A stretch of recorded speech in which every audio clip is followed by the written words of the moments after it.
Testing 1, 2, 3. This is a YouTube check. Testing 1, 2, 1, 2, 3.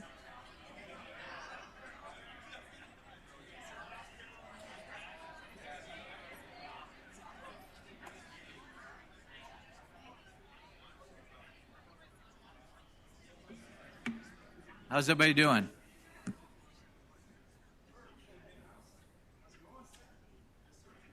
All right. So it is my pleasure today to have what I think is a special guest, something I think you, an individual, are going to get a lot out of. I will tell you, last night I was had the dinner of a lifetime. I was sitting between Jim McAleese, and you understand if you haven't heard Jim, you understand what I'm saying, and General Holt for dinner. 2.5-hour discourse. I'm not sure how we actually ate food, but it was a lot of fun, and a lot of it has to do with what Mr. Jim McAleese is here to do today. We had Jim out, 2 weeks ago, 2.5, 3 weeks ago. We had all the OSFs in the room and gave us about a 3-hour kind of dissertation on what he does in the McAleese reports, what he reports on, how he reports on that. And so I thought so much of it, and I've kind of read his material for a couple years now that I wanted to bring him back and talk to you all, because it's where the rubber meets the road. I think it's really where it's important that you understand. I often talk about environment and how environment plays into your negotiations. Jim McAleese brings that home at a totally different level.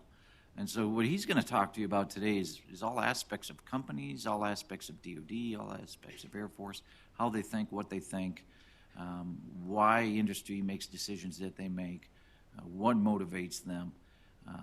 And what I need everybody to be thinking, not only here but on VTC, I know we got folks on VTC or listening in, streaming, how does this apply to me? How does this apply to me in my negotiations? Because if you don't think it does, if you don't think it has any effect on it, you're wrong. It has a tremendous amount of effect. And so I'm very happy to bring Jim back. He's the most energetic guy I've ever seen. And he's the same at 7 in the morning as he is at 9, 10 o'clock at night. And please be writing down things. If you have questions, I know Mr. McAleese would be more than happy to answer them as we go along. He doesn't mind being interrupted. We want you to understand and kind of take what he's saying, and then how does that fit into your daily life as a negotiator? How does it fit into your daily life as a leader and a supervisor? So without further ado, I'd like to bring up Mr. Jim McAleese.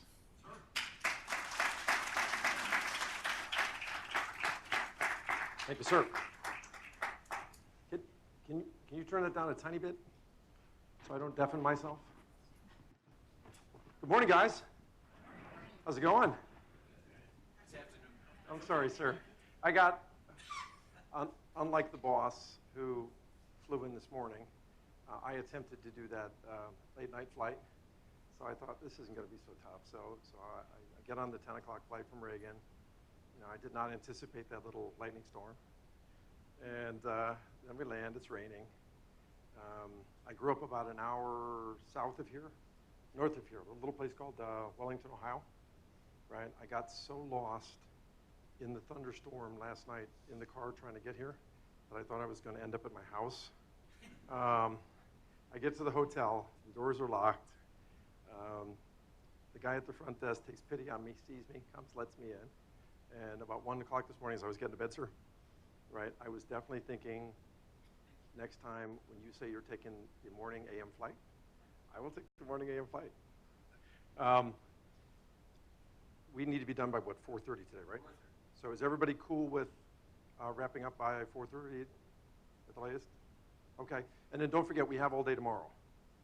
And then if you guys really like it, I can stay Saturday and Sunday. There is a, what you're going to find is, and he was being polite. So I'm usually at the office about 5 o'clock in the morning, paying attention. If there's emergency stuff, I will get it to him right away. And then usually at night is when the 9 or 10 o'clock when he's referring to is usually when, that's when I read the giant bills. So the congressional marks and all those activities. Things that are important today We have 2 full days, half day today, full day tomorrow. What I really wanted to do today, if it's okay with you, is start you 4 things. I wanted to walk you through like a vocabulary, right, that I use, right? So whether you're talking to Secretary Shanahan, right, at OSD, or you're talking to General Goldfein, or you're talking to Chairman Adam Smith, kind of the feisty new chairman of the House Armed Services Committee, who whacked us with several marks last night. As you know, the HASC finished their mark literally at 7 o'clock this morning. So they, I kid you not, all right? They literally retired. In case you don't know, Adam Smith has had, he had his hip replaced. And so if he's in a particularly bad mood, I can only imagine how he's doing after hip surgery at 7 o'clock in the morning. So I got to imagine those last few minutes of the debate were probably quite interesting. Or whether you're talking to, for example, Boeing. How many of you guys deal with Boeing? Okay, so there's a clustering of you guys in the back. Is that like KC-46? Okay. I heard TX. Did you say buy-in, sir? That's not what I said. I'm sorry, sir. Mr. Robinson being tricky. So TX? Yes, sir. Okay. Who did I miss? PAR? Okay, so that's the cost plus fixed fee contract that you've given them, and that's the $175 million that's in your request. Okay. Good. Oh, there's an F-15EX section. All right, and yes, it is true, by the way. The F-35 was the bill payer for the F-15EX. And so right now in your 2020 request, as you know, you're requesting 8 F-15EXs, right, for $1.1 billion. About the first $600 million of that goes to the 8 aircraft at about $80 million apiece. About the other $400 million goes into tooling, software integration labs, so on and so forth. By the time we get to next year's budget, right, in 2021 through 2024, that's going to jump to 18 a year at about $1.7 billion a year. So it is true that there was no trade-off between F-15EXs and F-35s in 2020, but there is absolutely that program is going to have to perform, and it's going to have to perform well, because everybody's going to be looking at that program, right? Did I miss presidential aircraft? One person? What is this? There's only one? All right, sir, so you're doing? It's only 2 aircraft. So, see, the only reason I say this is the guy that's buying that aircraft happens to be a guy who has a tweet account. He has a Twitter account. And you've signed up to, if I recall, sir, you signed up to a $3.9 billion firm fixed price contract. Even though you're using RDT&E funds, right? And so I'll definitely, I need to warn you, Boeing did move the entire PAR this year, effective January 1st. That's been moved entirely out of Boeing commercial aircraft. Yes, sir. So in other words, when we get to that, make sure I warn you. My impression, sir, is Boeing is compartmentalizing the risk. So if that program spins out of control like KC-46 did initially, right, that the charges will be limited to a much smaller piece of Boeing rather than the big Boeing commercial. Okay? Were there any other Boeing programs that you guys care about? Oh, yes, sir. I don't think they bought in on that one, and I think you got a deal, right? And my impression is that program looks like it'll go well. I think you're going into production, I think, what is it, 2021? Your first order? Okay. Okay, Lockheed. 2 people? Sir, what? All right. So is there like a Lockheed corner? I'm sure it's F-35, F-16. Okay, F-16 mods, I assume. Okay. What were the other ones? Oh, the C1, so that you're presumably right now getting ready to renegotiate your 2019, 2023, C-130J multi-year. Okay. The concessions that Lockheed gives to Admiral Winter on the F-35 will largely dictate how they negotiate with you. And in light of the 9% reduction they gave yesterday on Lot 12, I'm thinking that they're going to be more aggressive likely. Yes, sir. So C-130J. And did you notice all of a sudden in the congressional marks this year, all of a sudden they started lobbying hard for an extra plus-up of C-130Js? Yes, sir. They're going to negotiate based on one set of assumptions with you, I believe, and then they're going to outperform the number of tails that come into that program through the congressional lobbying. Yes, sir. What else do we miss on Lockheed that you guys are going to care about that you want me to touch on? F-22? Who said that? Okay, yes, ma'am. Sorry about that. All right. Sorry, Shelley blended in there for a second. The chameleon.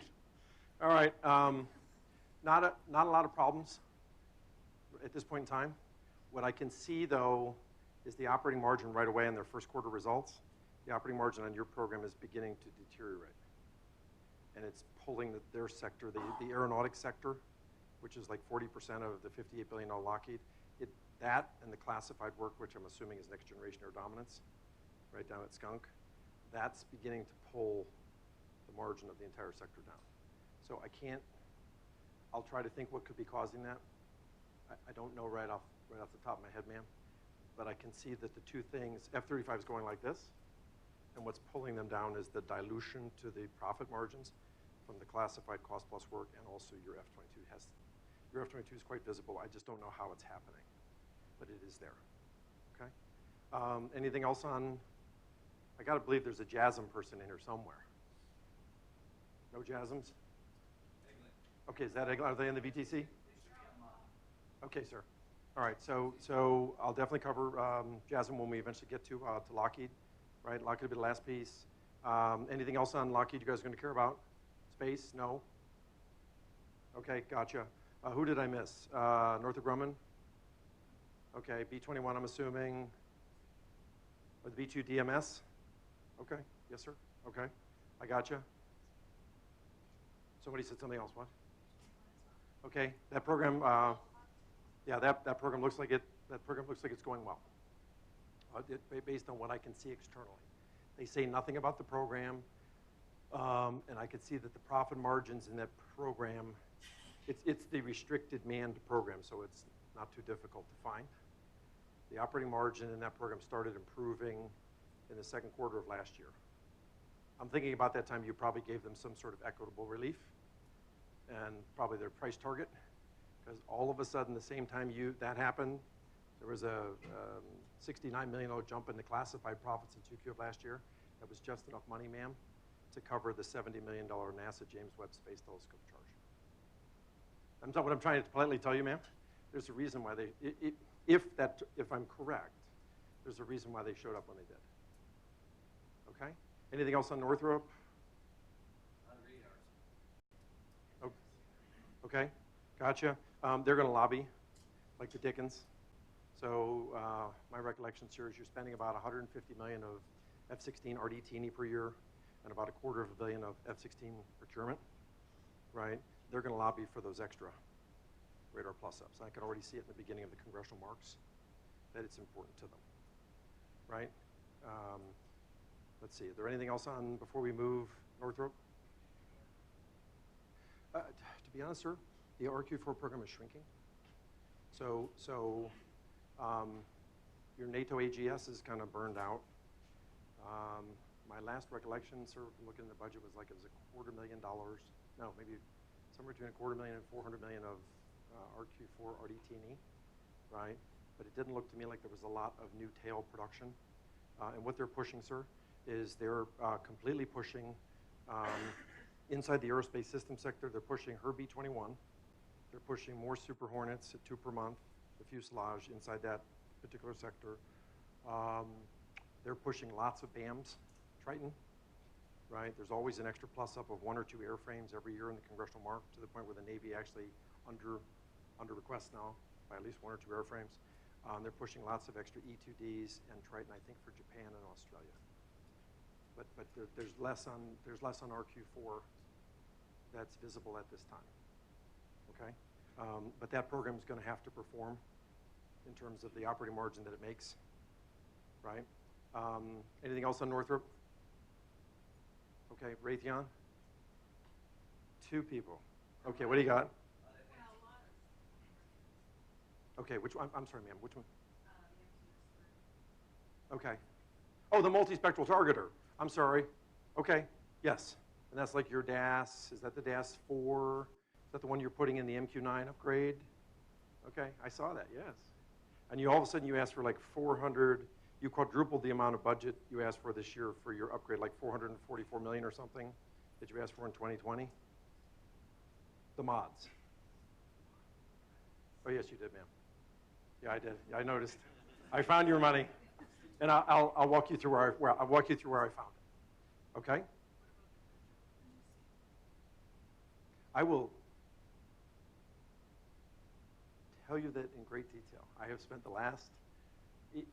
He knows that I sleep 4.5, 5 hours a night, right? And so the last couple of nights, separate from my 1 a.m. arrival last night, I've been living on 4 hours of sleep. I know that deal backwards and forwards. That, and I am happy to tell you about that deal. That is a very capable industrial conglomerate that loaded itself up with $24 billion of debt from buying Rockwell Collins and was just about to have to take all of the cash flow they're generating, the profit they're generating every year, they were going to have to take all that money and pay down the debt. So by marrying Raytheon, right, the person next door that has no debt and 6 Ferraris in their garage, right? So UTC is an $80 billion company with $24 billion of debt. Raytheon is a $30 billion company with $2 billion of debt.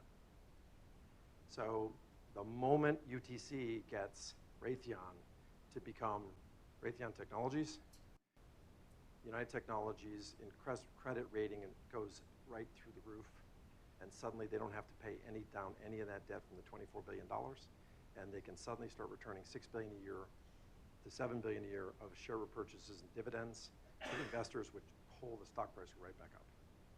And what's in it for Dr. Kennedy, right? Because everybody's been asking the same question, right?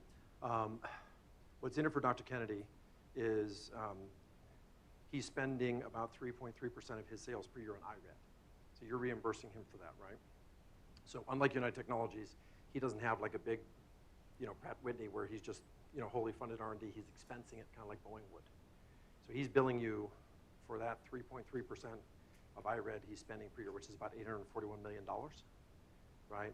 And the last multiple competitions, ma'am, that he's come up against Lockheed, he's lost every one, right? And what's happening is you guys are now going into the Section 804 programs, right? So these Section 804 programs are no longer a 10 to 12-year program, right? 4 guys get advanced technology development, then you cut that down to 3, then you eventually cut that down to 2, then there's finally a winner-take-all at 10 to 12 years, right? So these are kind of like World War II tank fights. They're super quick and they're super abrupt and they're horribly bloody, right? And so what I believe he's doing is he's going to reach in. He spends $841 million a year on RDT and the IRAD money that he bills you for, but United Technologies spends $3 billion a year. And most of it they just write off an expense. So the benefit to him, assuming I'm right, and remember, man, there's always a difference between what I know versus what I don't know versus what I think. They're 3 different animals, right? But what I think is he has a deal that in exchange for merging his magnificent balance sheet that allows United Technologies to suddenly spend $6 billion to $7 billion a year on share repurchases and dividends, that he has a deal that he'll get a big chunk of that $3 billion a year of wholly funded R&D that United Technologies just expenses and doesn't even bill anybody for. So his checkbook to buy into competitions, particularly like super fast Section 804 competitions, his checkbook is probably going to get about 3.5, 4 times bigger, right? Was it you had one, sir? What was your? Okay, gotcha. Was there anybody else I missed before I actually begin my introduction to begin my speech? Sorry, I did get a little carried away, sir. I didn't mean to do that. It was that TX guy suckered me in. What is your name, sir? Dave, TX? I'm sorry. He lulled me in with the TX. I couldn't help myself. All right, so anybody else that I missed that you guys care about? Yeah. Whoop, whoop. Where'd that come from? Okay, I need to be very careful because when I speak, they're just about to close within the next 1 or 2 weeks, right?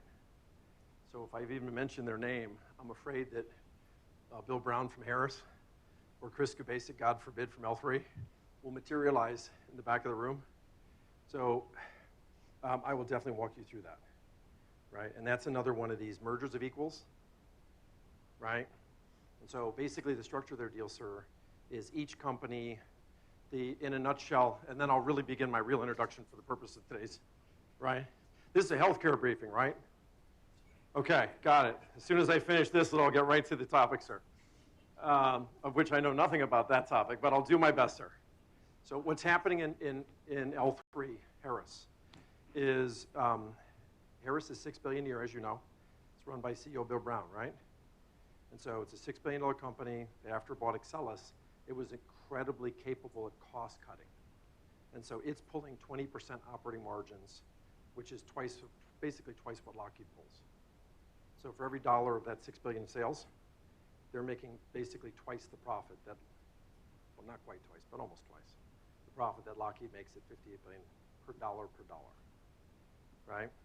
And L3 is a holding company that's worth about, it's a total sales, sir, if I recall, it's 10 to 11 billion-ish, right? But its operating margins are only 11.3%, right? And so, but it's a holding company that was never really consolidated, correct? And so you got one company that's $6 billion that has 20% profit margins. You got another company that's $10 billion and it has 11.3% profit margins.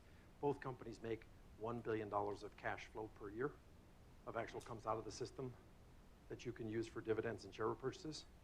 And by combining the two companies together, sir, by the end of year 3, which will be probably early 2022, they will have catapulted themselves to $3 billion, right, of cash flow between the two companies within 3 years, right? And so you notice how as soon as they announced that merger of equals, kind of like United Technologies, Raytheon we talked about, still a merger of equal. You're not paying to control my company. I'm not paying to control yours. We're just going to merge and we're going to go on, right? The reason why their stock price jumped 34% is the $1 billion of cash flow company merges with the other $1 billion of cash flow company. And within 3 years, they're going to generate another billion on top of that of $3 billion per year. And the way that deal's going to work, you already know this, I apologize. 50%, that extra $1 billion, 500 million of that extra billion per year will actually come from actually the companies growing by themselves, that they're going to grow anyway, regardless of whether they merge, right? But the other 250 million of that will come from cost cutting, right? Particularly corporate headquarters, so on and so forth, correct? Definitely down inside the supplier base. Remember, L3 is $10 billion in size. That means they have about $6 billion worth of suppliers, correct? And those suppliers have never been consolidated, correct? All right, and so of the $500 million of total cost cutting that they will do by year 3, they will get to keep 250 million of that as profit, sir. And the other 250 million will come back to you as the DoD customer under the cost plus contracts.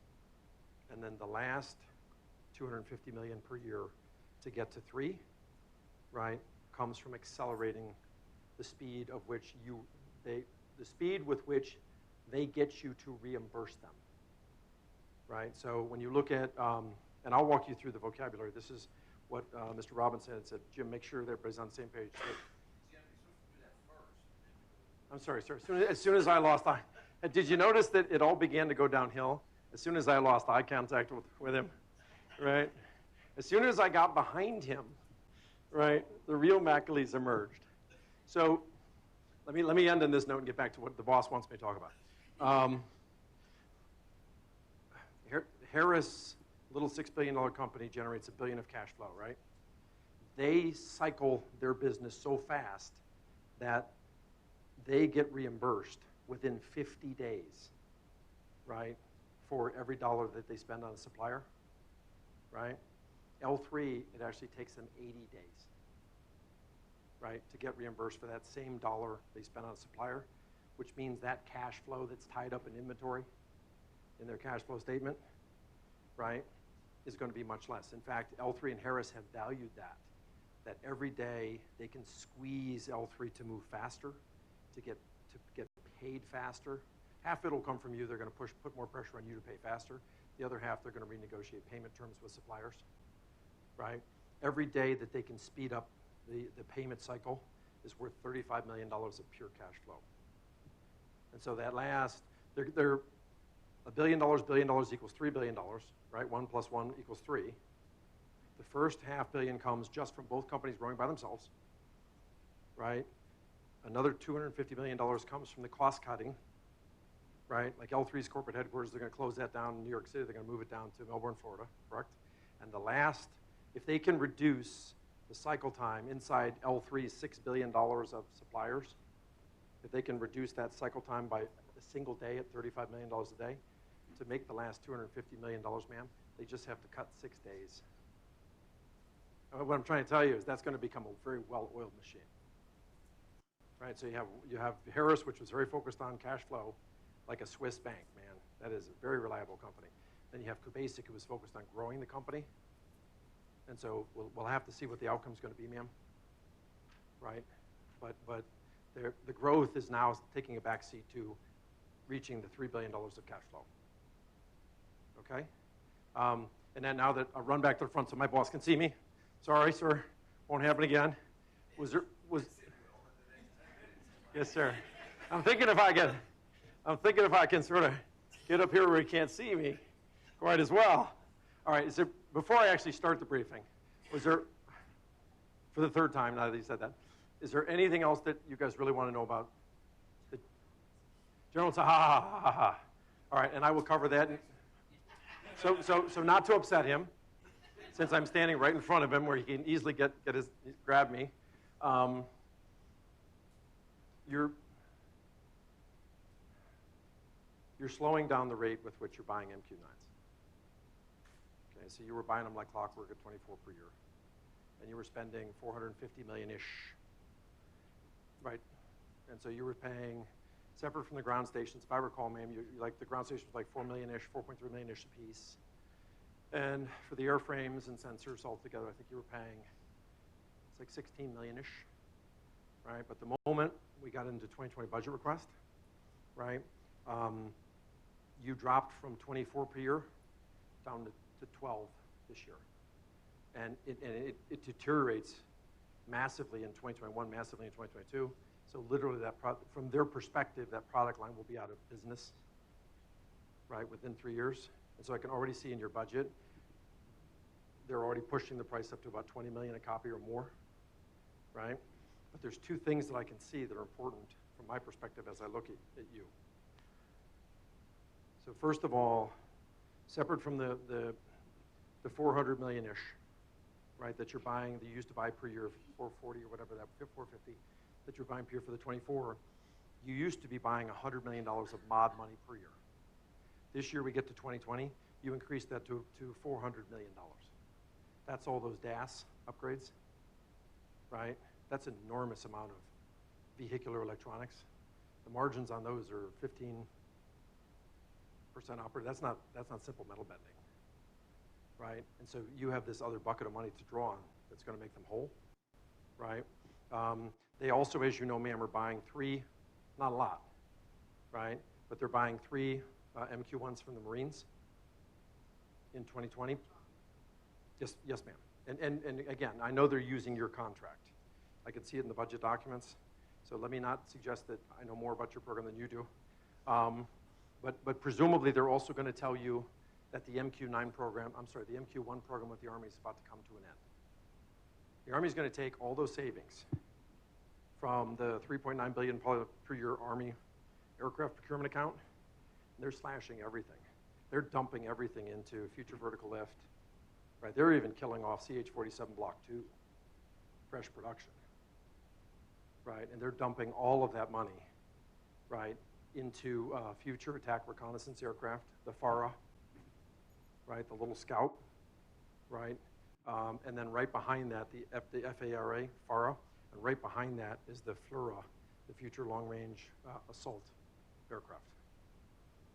So the Army leadership, there's no doubt, ma'am, the Army leadership, by the time we get to the 2021 budget request, the Army leadership will probably increase the speed with which they curtail. Anything that lives in that $3.9 billion Army aircraft procurement account, if the Army leadership was going to kill the CH-47 Block 2, right, what do you think they're going to do to the MQ-1? So I got to believe, right, the good news, ma'am, is there's not a week that goes by when I don't see General Atomics landing massive FMS contracts, right? And I'm presuming that they're doing that through your good graces, right? And so you have tremendous leverage over that company.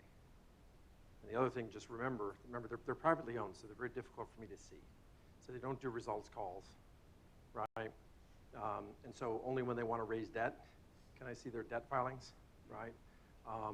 But they are having problems on other programs, things like EMALS, the Navy Electromagnetic Aircraft Launch System, right? On the carrier, right? Also the advanced arresting gear on the carrier, right? And they're also investing a lot of money. I can't see how much, ma'am, but they're investing a lot of money in directed energy, specifically lasers. Right? The big customer, as you know right now for lasers, is actually Missile Defense Agency. Right, and so are you going to be here tomorrow as well, ma'am? That was such a giveaway. That's like when you're on your way to a meeting, and like that homeless guy that you really want to give him something. You know, he's like, I really do want to give him something, but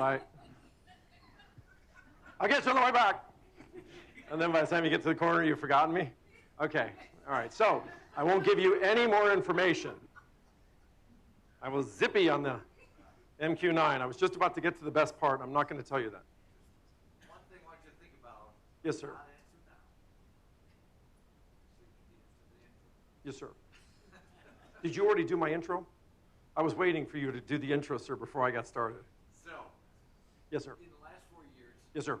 we have been trying at every level to try to get our contractors to reduce the amount of proposal time we take on sole source requirements. Yes, sir. And no matter what we do, we cannot make that happen.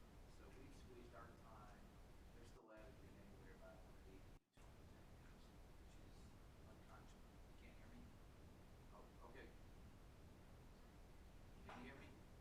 So I can hear you now, sir. I know I you couldn't can. before. I couldn't. I didn't. I can hear you now, sir. Thank God you have the speaker. I need to get closer, sir. Jim. This is going to be a long day and a half. Yes, sir.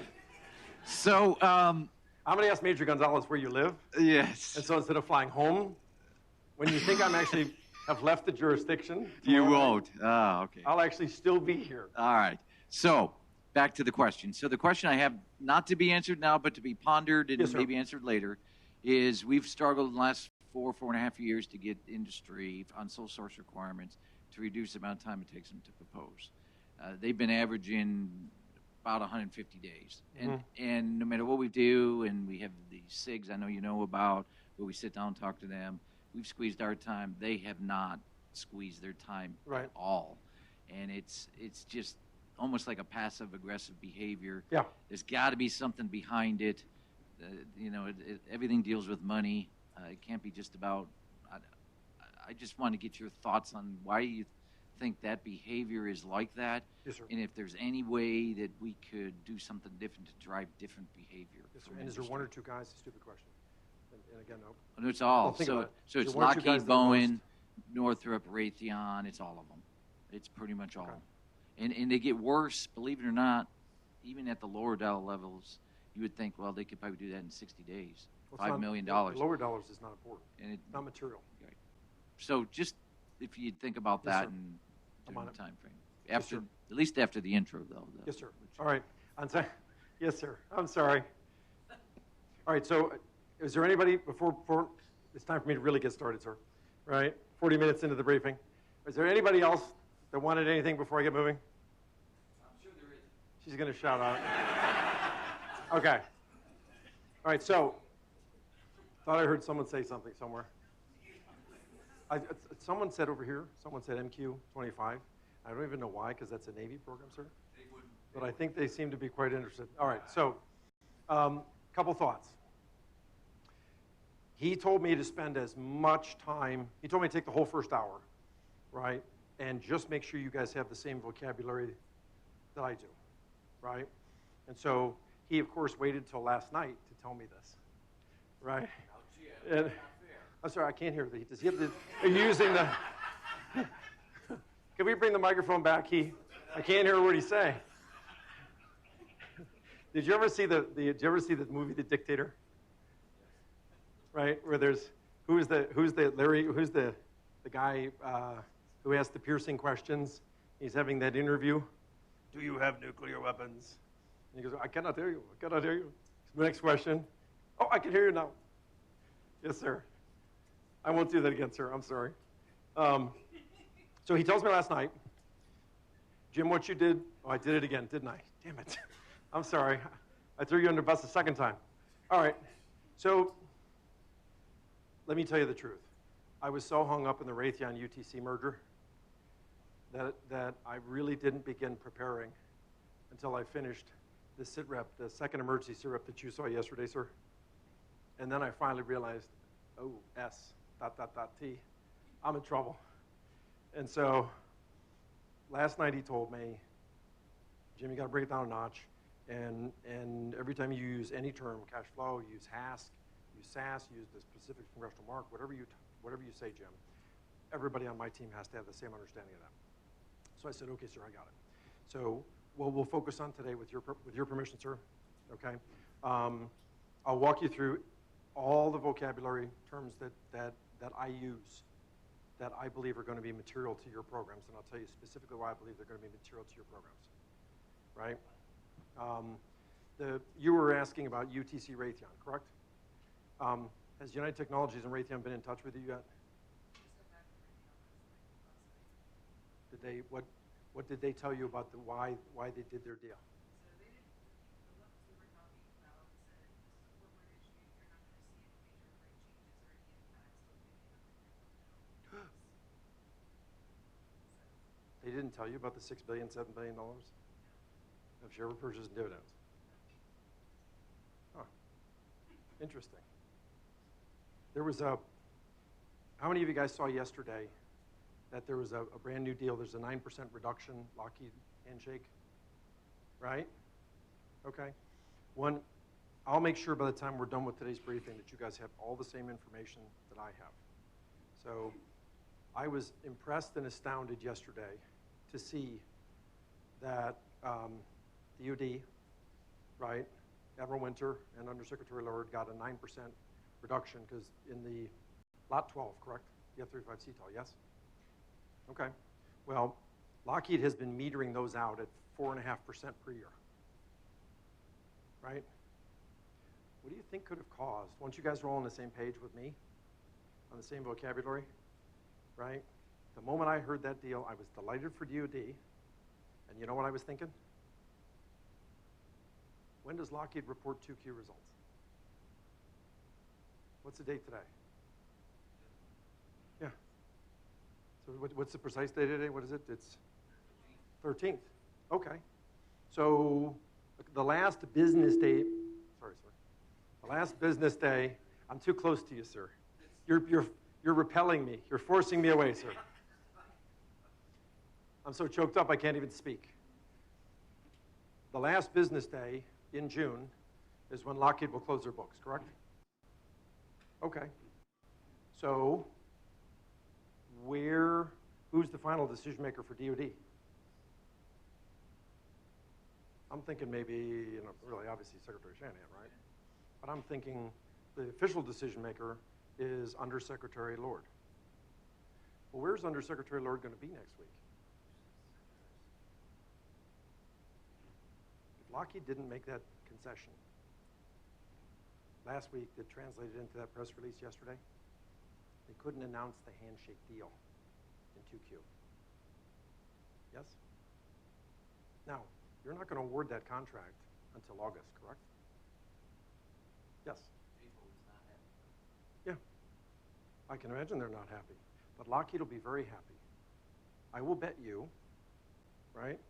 The moment I saw that deal, I said, when Lockheed announces the 2Q results in the third week of July, right, there are going to be big estimate at completion risk retirements on F-35 programs, and there's going to be a huge profit bounce in the F-35 program.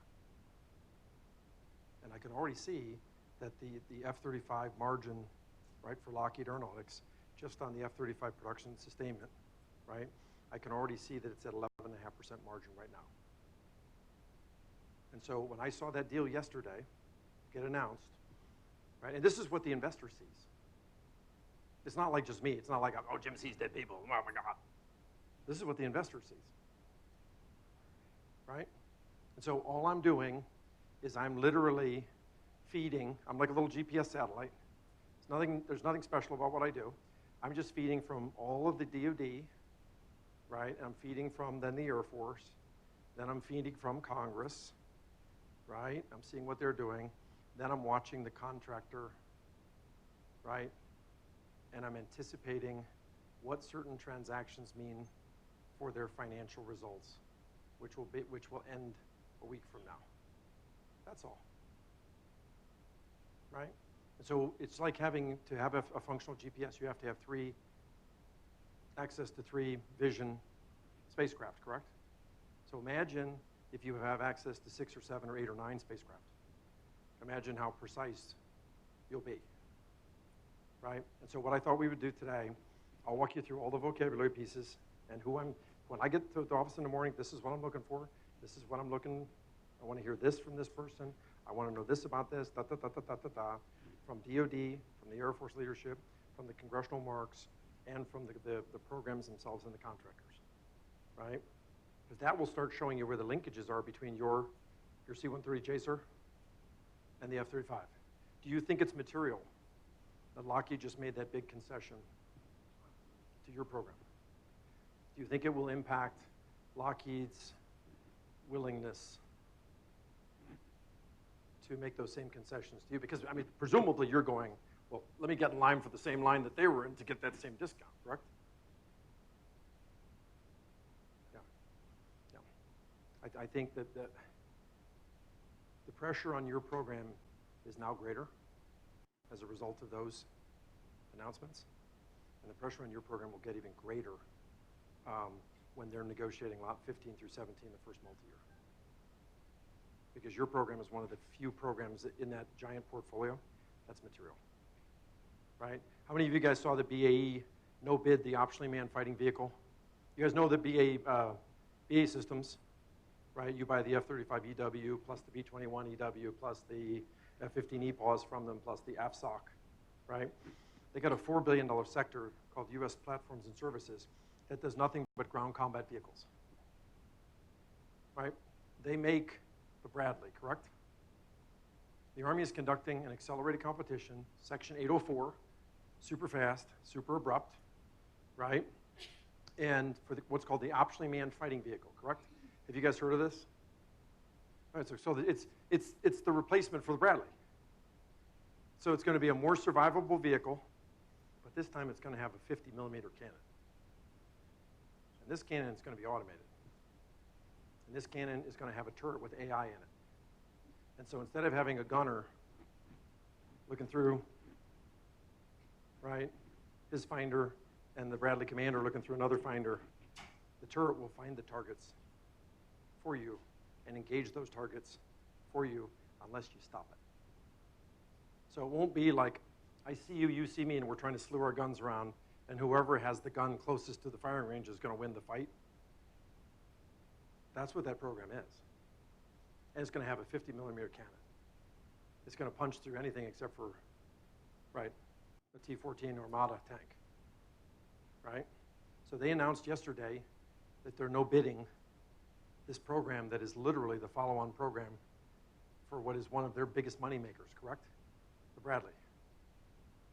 What should that tell you? That should tell you something's happening inside that sector that's bad. Right? That should tell you that you really ought to be paying attention. See, BAE Systems is different from any other contractor except for GA. General Atomics never shows up publicly because they're privately owned, right? So BAE doesn't show up on a quarterly basis. They only show up twice a year. Once at 2Q, they call it the first half, and once at the 4Q, they call it second half year end, right? So what should that, if you're watching all these different pieces together, what should that tell you you're likely to find when they go have their first half results in late July? That should probably tell you that there's a whole bunch of programs inside that $4 billion sector that are completely engulfed in flame. That's probably what that's going to tell you. Because otherwise, why would you no bid something that's the replacement franchise for the very, why wouldn't you at least go through the competition? So, you mind that they could be moving out of that sector into other sectors? No, I think they're in, to be honest, sir, I think that's a sign. To be honest, I don't know yet. So let me, I always tell you the truth about what I know versus what I don't know versus what I think. I don't know yet, but what I think is that something's wrong inside the sector. And so what I think is that if you're trying to get their attention right now, you're trying to do something with BAE, right? Then there's no one on deck right now. It's because everyone's down below. With half the guys are trying to get the fire out, right? And the other half the guys are trying to bail from the iceberg that they hit on the other side of the ship. So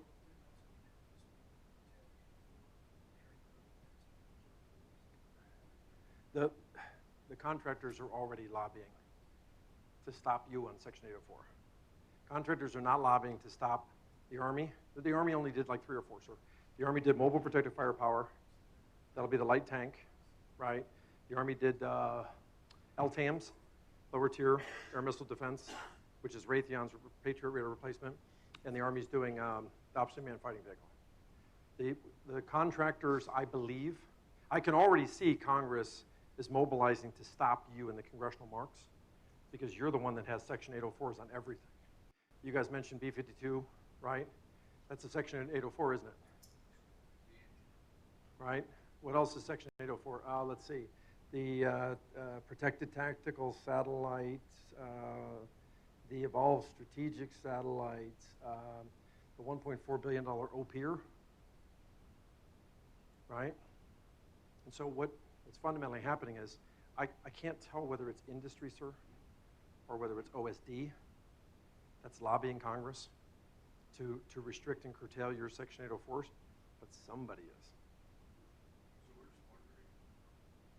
Well, right now he's asleep, I think. Gotcha! Yes, sir. Didn't he say something about penalizing DoD for not using the Army? Yes, sir. I mean, to be honest, what's going to end up happening is you're the one that has the greatest number of Section 804s. And so you've walled off your entire space portfolio program in Section 804s. And you've walled off everything, even your hypersonics are Section 804s. Even your hacksaw is an 804. I think your arrow is probably an 804 as well. I don't remember, but I think the hacksaw, hypersonic conventional direct weapon, is an 804. So you've walled off a huge piece of your portfolio from OSD oversight. OSD's probably, I'm thinking one name comes to mind, right, at OSD, right? That's probably going, that's not good. And when I saw in the chairman's mark, the Haas chairman, remember, so Thurmber's the ranking member, as you know, sir. What I saw in the chairman's mark from Adam Smith last week, I put this in the Monday McAleese Rep, right? It was way at the bottom, sir. I was trying to see if you were reading it. It's on like page 8. Was specifically that very thing that says the services, read Air Force, end quote, shall provide all information that is requested on any Section 804 to any member of OSD. There's a name that keeps coming to mind that I'm thinking is probably, right? So in other words, first priority is going to be execute those programs. Do not let those programs, no matter what happens, sir, don't let me tell you back off. Accelerate those programs and drive forward at all costs. But for God's sakes, make sure that from a schedule perspective and from a cost perspective, that you are absolutely in line and that there's no opportunity for some sort of cost or schedule blowout. Because that'll be even with inside OSD, even with that's inside the department, every time I talk to the Navy and the Army about Section 804, they always name you guys as the bad faith actor. because you have so many of them, right? And so whatever you do, sir, those programs like OPIR, things that are absolutely critical to existential to the survival of our nation, those programs have to be executed. And they have to be executed now, right? And I know there are people like General Hyten, right, who's going to come to be the new vice chairman from Stratcom, who share that same opinion. And so my belief, sir, is there's a lot of warfighters in the building that support you moving forward with that program, but for God's sakes, this is where you're just going to have to beat the contractor down. If the contractor gets in your way, right, about taking 6 months for a proposal, you're not going to survive two more budget cycles, and those programs will be taken back from you. They'll be back at OSD, right? So anyway, let me shift gears. Instead of giving you a horrible list, so I'm literally thinking about this at 1 o'clock in the morning, right? So I'm sitting in my room in a t-shirt, pair of shorts, right? Of course, I look just like I do now, magnificent. And I'm thinking to myself, what the hell am I going to say? Right. So rather than trying to cobble together something at the last minute, what I thought I would do is tell you, do you guys believe, right, that if you feed from different sources of information, and the more you know about OSD, and the more you know about where Air Force is coming from, and the more you know about the congressional marks, and the more you know about the contractors, and the more you know about the programmatics, do you believe it's more likely than not that you'll be able to achieve better programmatic outcomes? And you will be able to achieve better deals? Okay? So if that's the case, let me just tell you what I look for in the morning. So I get in, and I'll walk you through. So when I get in the morning, it's 5 a.m., right? My first goal is to turn on the coffee maker. And once I get past that, so I'm looking for anything Shanahan, right? If it says Pat Shanahan on it, right? Do you remember that all of a sudden there was a rumor yesterday that maybe the president was not as excited about Shanahan? Well, you do know that sitting on Shanahan's desk is a memo for another $3.6 billion of MILCON. Right? So he already moved $1 billion. Then he moved another $1.5 billion. I did not interpret that rumblings during D-Day as being that the president is in any way other than full bore behind Secretary Shanahan. I interpreted that as Congress is about to enact a series of prohibitions that will stop me from using any of the 2015 through 2020 MILCON money under any circumstances to build my wall, sign the reprogramming paper. I don't know what's on his desk, but I'm thinking there's probably a piece of paper on that desk that has a number of 3.6 billion in it somewhere, right? So the moment I get in, I'm looking for what's impacting the secretary, right? Secondly, how many of you guys watched his briefing at Shangri-La? Okay, we'll fix this, sir. It's just like Tyndall, right? I mean, there's a little wind damage, but I'm pretty comfortable we can get this under control, sir. So that was a joke. No one laughed. All right, time for a break. All right. So except for MQ9, right? Because once she leaves, we will never see her again. All right. So everything you're doing. So the secretary is all about China, right? So so he goes to Shangri-La, and he literally, it was magnificent, right? So he's polite, does his thing, and then all of a sudden pounds on China, right? And then basically walks through the $104 billion of 2020 RDT&E, and specifically what he was spending it on, and specifically what he was going to do to destroy the Chinese anti-access area denial defenses. And I thought to myself, I'm listening to the Secretary of Defense give a briefing at an international government-to-government meeting, and he's giving out great details about how he's going to defeat China, about how he's going to accelerate the Air Force Hacksaw and the Air Force Arrow and the Navy Conventional Prompt Strike to make sure that those get fielded by 2021, 2022, 2023, so the Chinese will never be able to even think about engaging a carrier strike group, an aircraft carrier, with a DF-21 intermediate range ballistic missile. And so it was interesting because what I saw, I'm watching him, right? And he was literally transmitting a message to the Chinese.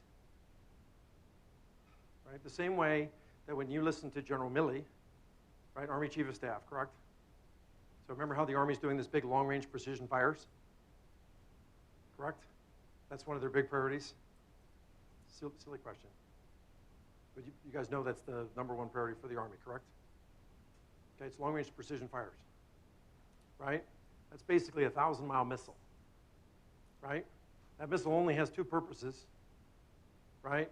Purpose number one is to basically blanket an area with miniature air-launched decoys in EUCOM, General Walters, to see what SAM sites come on, and then to lob in, right, the precision strike missile, which presumably would have an RF seeker on it, much like your stand-in attack weapon will have, right, and obliterate those sites. Or two, perhaps this long-range precision fires could make those Chinese islands go away.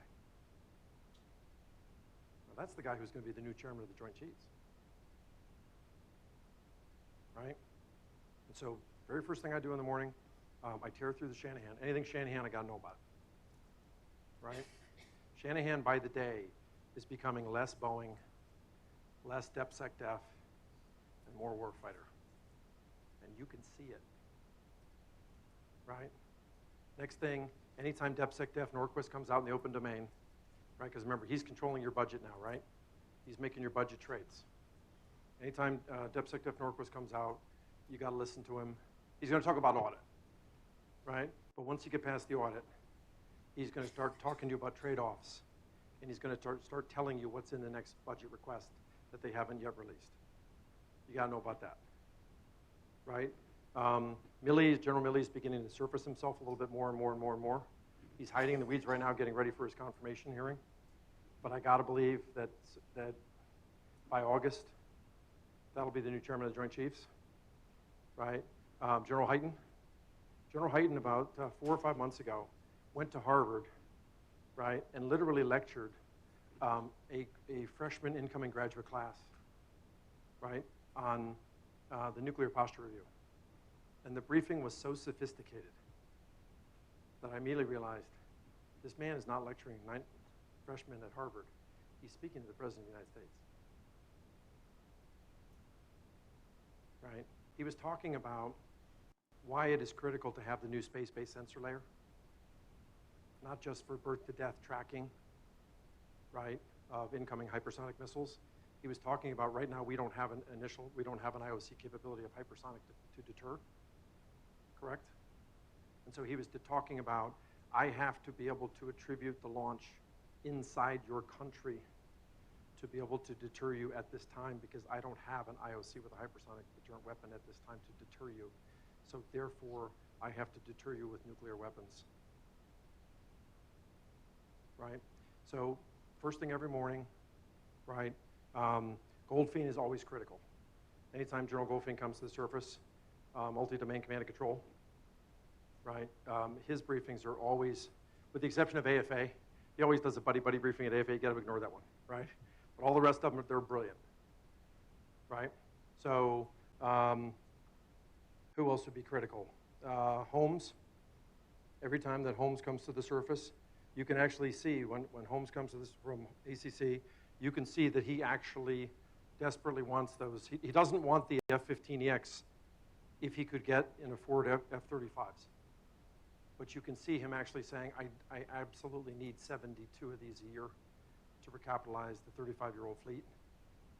And so I'll take at least 48 F-35s per year, try to get that a little higher. But I need to start buying at least another 18 F-15EXs every year just to be able to keep the capacity I have, right? And so the MAGCOM commanders, whenever Miller comes to the surface, she's always KC-46. You guys saw that they reprogrammed some money on the KC-46 yesterday, like $57 million, right? And everybody's like, oh my God, oh my. Do you know how much money that gets rescinded? You're trying to stop me? Yes, sir. It's time for break. Okay. Let's finish this story. So it's all good, ma'am. It's all good. I had told her to do this. But I told you, I said, if it looks like I'm doing badly. Are you trying to tell me that? Oh, maybe I should sit down and. What was the story again, sir? Casey 46. Oh yeah, no. So let me just wrap up. I'm sorry. I lost touch with myself there for a moment. All right, and so every year Congress reaches in. You got such a good deal on the KC-46. Every year Congress reaches in and rescinds about $400 or $500 million of KC-46 procurement. Because every year when you're buying the 15, in 2020 it'll be 12, right? So, but every year there's excess procurement money that you can't obligate because you're getting the aircraft at $140 million a copy. And so when I saw that news about the $57 million getting moved, reprogrammed for KC-135s, I didn't even blink an eye. It's not material. And so let me finish on a couple of notes and then we'll go to that break. Is there anybody else at DoD that you should be? Oh yeah. When Lord shows up, so Lord's going to be at Paris Air Show next week, right? Definitely that's your chance, right? Anytime Dr. Griffin shows up, Dr. Griffin actually comes to testify, as you know, the USD for R&E, right? And so, as you know, Mike Griffin cares about 4 things. I saw that, ma'am. You're looking at your watch. You were doing so well with me too. I thought someone wants me to be here, and then you went and did that. You too? Okay. So, in closing, we'll wrap up the DoD piece, and then we'll take that break, as you desperately want. So, whenever Dr. Griffin comes to speak, he comes to testify about particularly missile defense, right? You got to know he cares about hypersonics, number 1, right? He wants to be involved in your programs, the very programs that you're shielding him from being involved right now in the Section Air Force, right? He desperately cares about space. He desperately cares about that space-based sensor layer, right? That space-based sensor layer, when you guys manage to field it, right? So you'll be doing your own thing with your looking at the AFRL, right? Is anybody from AFRL here? Good, so we can say whatever we want. Good. I was going to say what. No, we're good. Both you guys and SDA are going to be attacking. There's 3 guys that are going to be doing this space-based sensor layer. It's going to be Fred Kennedy at Space Development Agency. It's going to be you guys out of AFRL, right? And it's going to be Missile Defense Agency, right? And that space-based sensor layer is tremendously valuable because from my perspective, right, it isn't just a targeting system for hypersonic defense, right? If I'm the Army, right, and I have a 1,000-mile missile, correct? I need to see what I'm shooting at before I can fire that missile, correct? Right? So the moment you guys get a working space-based sensor layer, right, I will bet you're going to have the sister services show up on your doorstep and go, I want in on this program too. Because that same system will provide me the targeting data, right, if I'm one of your sister services, correct? Right? And I think you were trying to tell me to take a break. I think those are all the DoD guys, right, that I would worry about. After the break, what I'll do is I'll quickly walk through the congressionals, right? You guys already know your MatchComs, right? So you don't need me to lecture you about what General Ray is going to be concerned about or what Mary Miller is going to want. But every time your programs come up, I can see why Miller would be worried about KC-46. I can see why she's going to worry about PAR. Presumably that'll be hers. I can see why she's going to worry about your C-130J, your multi-year. Right? Same thing with mobile homes, the F-15EX, the F-35, next generation air dominance. Right? I know General Holmes is a huge supporter of your Century Series plan. Right? Remember, your next generation air dominance got targeted and got cut in half. Right, so the $1 billion that you've asked for, next generation air dominance money you've asked for this year, the program only grows to $1.7 billion in 2023 now. The previous plan last year was that program was going to grow to $3.5 billion by the end of the POM. I believe that that program was targeted. The money was taken out of that program, and it was used to accelerate programs like OPIR that were very important. Right? So after the break, what I'll do is I'll walk you through a handful of programs that are important there. I'll walk you through HASC, SASC, SACD, and HACD, and I'll tell you exactly who to watch, because that's who's going to impact your programs, right? And then I'll walk you through the financial drivers, right? For there's only about 5 or 6 variables you guys are going to want to pay attention to. And once you get the hang of those, right, you'll all be on the same page every day that I'm on. Is that what you guys are looking for? Does that make sense to you guys? Am I missing anything you guys care about? Let's go ahead and take a 10-minute break. Thank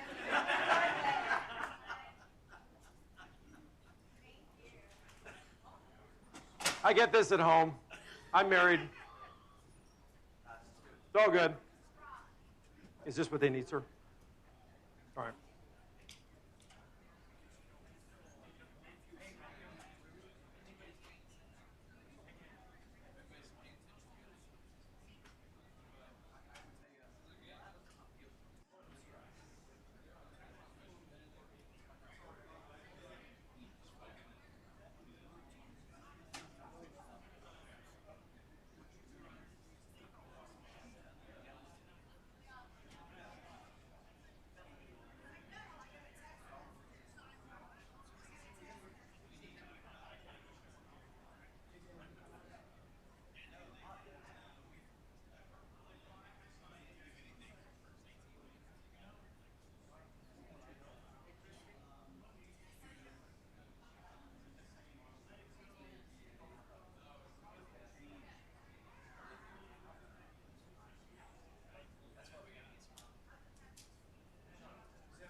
right, can everybody please take their seats? We're about ready to start back up. Thank you.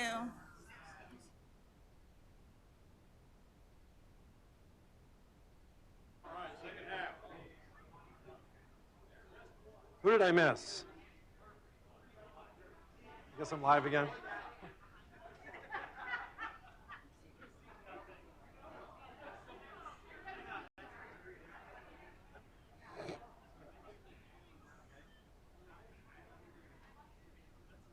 Mm-hmm.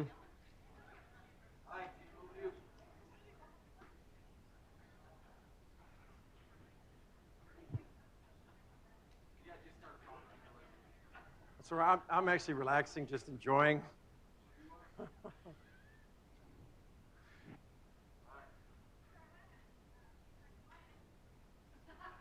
Oh, we're not going to get to that till tomorrow. We only have 2 hours left, and today there's no possibility we'll get to the first real chart today. All right. Does she do this to you all the time, sir? Yes. You're like in some meeting with like General Dunford. This is why, sir, we have to do this. She walks in. Time out. They're towing your car, sir. But I was so impressed. Not to segue, sir. I was so impressed. And she told me I have to stay in the middle. I can't. Is this where the video cuts off? So I'll be like half of a person. So she had so much respect for me. So first I got lost coming here, right? And then I finally get to your visitor center, right? And I have to keep calling Major Gonzalez. And I'm so impressed. I walked through your visitor center, and they've removed, Secretary Wilson is gone, but there's a huge picture of General Bunch going. And I'm like, I feel right at home. Here he is, right? There was a point. Oh, yes. Sorry. I got fixated on General Bunch there for a minute, didn't I? I'm name dropping, sir. I'm trying to look good. I got a whole Trump shtick working on here, too. So I pull up. I finally find you guys. And she literally thought I was coming with an entourage. There's like 3 or 4 parking spaces. There's one for Jim McAleese. Then there's another for McAleese 2, and another for McAleese 3. Right? And I thought to myself, how many people was I supposed to bring? You're not offended, I just came by myself, are you? Not offended. Okay. All right, so, are you guys ready? Jim, I'm pretty sure we can take one of you. There's more of me, sir. Think of me, you know, like in NASCAR where the car pulls in, hopefully the crew guy doesn't get hit, and they pull off the windshield, right? There's a whole like Pez dispenser full of me's. Each one's like a copy machine. So each one's like you make a copy of a copy of a copy of a like a clone, and each one's slightly less intelligent than the previous one. So by tomorrow afternoon, sir, when I'm down to McAleese number 7 and 8, they might be dumb enough they could both be up here at the same time. They won't even realize they're just supposed to look like one of me. Anyway, okay, so don't know where I was going with that. Yes, sir. Yes, sir. We didn't discuss that last night, whether or not to bring clones. All right, so can I, is there anything else the serious face? All right, yes, sir. He's got this serious face going. Was there anything else I missed from the Air Force side before I dive into Congress? One other thing, like, there's some comments out there. Yes, sir. Please, the terms. Don't assume we know any of the terms, or any Army leaders, or any Just saying. Okay. So bring out Jim number 8 right now. Okay. I need to step out. I'll be back in 5 minutes. I need to rewrite the briefing. Right? I'm joking. Okay. So just so you guys know, and I'll do it super quickly so you guys know. Obviously, the Army's going to have, we already went through pay attention to Milley, pay attention to Hyten. We already went through the OSD guys. You should definitely watch on the Navy side, watch Secretary Spencer. Right? Secretary Spencer is all about building ships. And he's all about getting as many of those ships as he can get under contract, right, before 2021. 2021 is the year that the Navy is going to order the first Columbia-class submarine, right? So each of those Ohio replacement submarines, each one is assuming no cost overrun, is going to be an $8 billion submarine. Right? That's for just the submarine. The Trident missiles, they'll just pull out of the hull and put them in. Right? So what you're going to find is the Navy will be under increasing pressure going forward. My message to you guys is you're doing great. When we go through this whole, I walk you quickly through like the OSD stuff. Remember, there's like an $8 billion jump in RDT&E from 96 billion to 104 in the 2020 request. Remember Shanahan's great blueprint? That's half of that money is yours. Actually, 5 billion of the 8 billion is yours. That's all your GBSD, your B-21s, your LRSOs, your NGADs, your OPERs. You're doing great, right? So when I look at your total budget from an RDT&E perspective went from $41 billion to about 46. So you're chock full of programs right now, right? New program starts. Your total procurement account, right, is about 50 billion. It's flat year over year. So you're gonna have to trade things to get things, right? And so when I tell you that, of your $46 billion of RDT&E, that's the budget I can see, by the way, right? Obviously there'll be if Acting Secretary, if Matt Donovan were here today, he wouldn't be telling you that number. He'd be telling you the Blue Air Force number, which is less once I back out NRO and everything else. So he would talk about the Blue Air Force. But when I look at your investment accounts relative to your sister services, you guys are doing great. You have a whole bunch of programs that are coming into the queue. They're coming into the queue so fast that Congress is cutting the extra money. That's why there are cuts to your OPER. That's why there are cuts to the NGAD program, the 2020 marks. I'll walk you through those. Because your programs are literally doubling in size in a single year, right? When you run into the Navy, sir, you mentioned the Navy. The Navy's not going to have those problems. What they're going to do, they spend about $24 billion a year in shipbuilding, the SCN account, right? And so what the Navy's going to do is they're going to try to lock everything they can down, right, before they go to order that first 2021 Columbia-class submarine. The first one actually comes in at about $14 billion, right? But over the life, right, of the 12, right, that they're going to buy, right, it should average out to about $8 billion a copy unit cost. And the reason I tell you this is the first boat is going to be ordered in 2021, but it will be funded using incremental funding authority. Okay? So that big boat, let's just assume it's $8 billion, right, is going to get funded in 2021, 2022, 2023. And then there'll be a second boat in 2024. And that $8 billion boat will get funded in 2024, 2025. But by the time you get to 2026, they'll be ordering one of those $8 billion boats every year. So from 2026 all the way out through 2035, the Navy will be they will be literally running on life support. Right? They will be gasping for air because everything will be sucked into that Columbia-class program. Right? The Navy's RDT&E accounts, right? So as you know, we have a new CNO. Admiral Richardson will retire. The CNO will retire on August 1st. His office alerted me yesterday that that's when his ceremony is. And Admiral Bill Moran, the brand new CNO that just got confirmed by Congress, will come in at that point in time. They're doing some good things this year. For example, they're all of a sudden moving into large unmanned surface vehicles, so large unmanned surface vessels, right? Those large unmanned surface vessels are basically going to be arsenal ships. Those large unmanned surface vessels that are slightly smaller than a destroyer are going to be packed full of Tomahawks, and they're going to be packed full of SM-6 anti-ship missiles, right? The Navy's actually doing some interesting things in terms of their RDT&E budget. Yours is $46 billion a year, right? Theirs is only $20.4 billion a year, right? So they're only investing, unlike you guys who have limitless GBSDs, LRSOs, NGADs, right? Yours are like B-21s. Your programs are falling out of the sky, right? You're going to find over time they're going to channel their investments into shipbuilding, right? And they're going to channel their investments into squeezing everything they can out of the $18 billion a year aircraft procurement account, the APN account. That's why I think Super Hornets, right? Also be aware when I was joking around about that MQ-25, right? I surmise that there's probably another MQ-25 right behind the tanker. Remember, this will be a little tanker to tank the Super Hornets.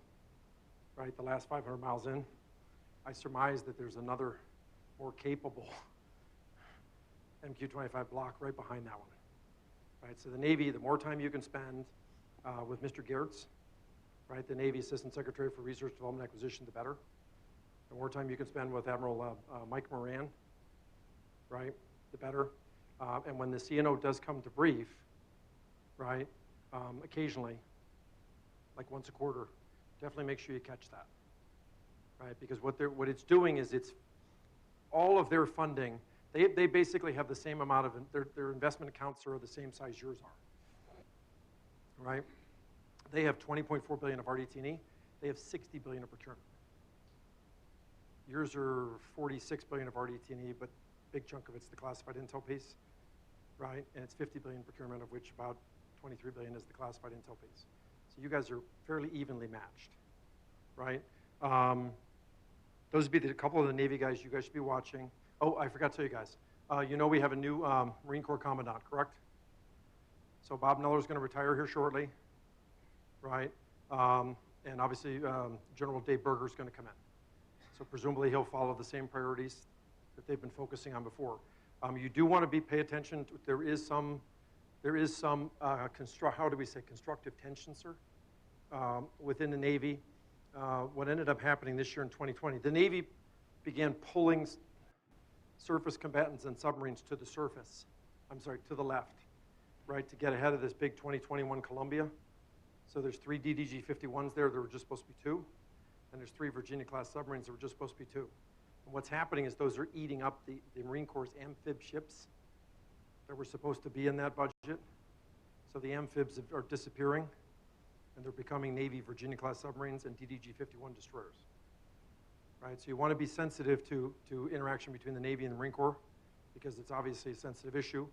Congress will presumably react by providing a couple $100 extra million of plus-up money in 2020 for the next amphib, and they will give the Navy incremental funding authority for that ship. Right, remember, that unlike what you buy, right, so you're talking about whether it's 48 F-35s or 60 F-35 CTOLs, right, that the Anti-Deficiency Act does not give the Navy, the Navy has to have all the money for the entire ship before it can order the entire ship and put it under contract, right? And the only exceptions to that are 2. One is the carriers. The aircraft carriers are funded incrementally over a 5-year period. Sorry about that. I was standing here with 4 fingers going 5 years. Sorry. 5-year period, right? And the big deck amphibs, like your big, remember when President Trump spoke on the USS Wasp, the big deck? Right, with the F-35 Stovall's plus the helicopter assault. The big deck amphibs are generally funded over about a 2.5 to 3 year cycle, okay? When you get to the Army, all you need to know about the Army leadership, we have a brand new Chief of Staff of the Army. His name is General Jim McConville, right? It's MC capital C-O-N, only one N, V-I-L-L-E. So he's an aviator, right? And General Milley and he are very tight. So when you watch the Army leadership, you want to pay attention to Secretary Esper, right? But you also want to pay attention to the Undersecretary, who's Rand McCarthy. It's M-C-C-A-R-T-H-Y. You want to pay attention to, obviously, General McConville, who's going to be the new Chief of Staff of the Army. And then the brand new Vice Chief, your equivalent of Sevy Wilson, right? The brand new Vice Chief is General Joe Martin, okay? And unlike your programs, right now, you guys are swimming in cash. Right? Your programs are growing, particularly your investment accounts are growing. The Army, that is not happening. The Army's fundamentally has reached a terminal velocity of about 182 billion a year. That's as big as she's going to get. Remember the MILCON money? There's an extra $9 billion of emergency money in the 2020 budget request. It's actually in the Army as a pass-through. So it looks like the Army's budget goes from 182 billion to like 192 billion in 2020. That's actually not true. The 7.2 billion of that is $3.6 billion of MILCON money to reimburse the $3.6 billion of MILCON 2019 money that could be used for the wall, and another $3.6 billion for new 2020 MILCON money to be used for the wall. So the Army's under a tremendous amount of pressure, right? The guy you're going to want to pay attention to, your closest MAGCOM that you'll want to watch, is going to be General Mike Murray. So he's the 4-star that runs the new Army Futures Command, okay? Just be aware of him. And what they're doing in the palm cycles is they're literally, like we talked about, your MQ1 Gray Eagle, right? They're literally going through the portfolios one by one and throwing out everything to cannibalize the money to invest in 6 priorities. All you need to know about the Army has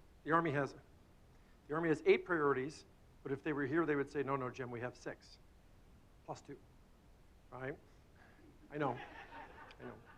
I guess the other 2 are silent, right? Like when Exxon and Mobil merged, it was still Exxon Mobil, but the Mobil was silent, right? I guess that dates me, doesn't it? Makes me sound old. Sorry. Damn it. Long-range precision fire number 1. You need to be aware the Army is planning, right, that you may not be able, particularly in the UCOM, you may not be able to guarantee air superiority, particularly with 4th gen aircraft. Right, so those long-range precision fires are fundamentally set up to isolate and target, right, the Russian SAM sites, number 1, or make Chinese islands disappear, right? Number 2 is the next generation combat vehicle. This is that optionally manned fighting vehicle, the Bradley replacement I was telling you about, right? So really what I'm saying is your programs are growing with lots of money, and you're doing lots of Section 804, right? But the Army's programs are very truculent. They're under a zero sum, and they are literally butchering the programs, right? To have to take the money within a 5-year palm cycle and dump it into the next program to try to make sure that program survives before the chief of staff then gets promoted or retires, right? So the cycle time inside the Army is much, much faster than what you guys are looking at right now, right? Third thing you need to know about future vertical lift, we already talked about that. That's going to be a Lockheed Raider, right? That's the FAR, Future Attack Reconnaissance Aircraft.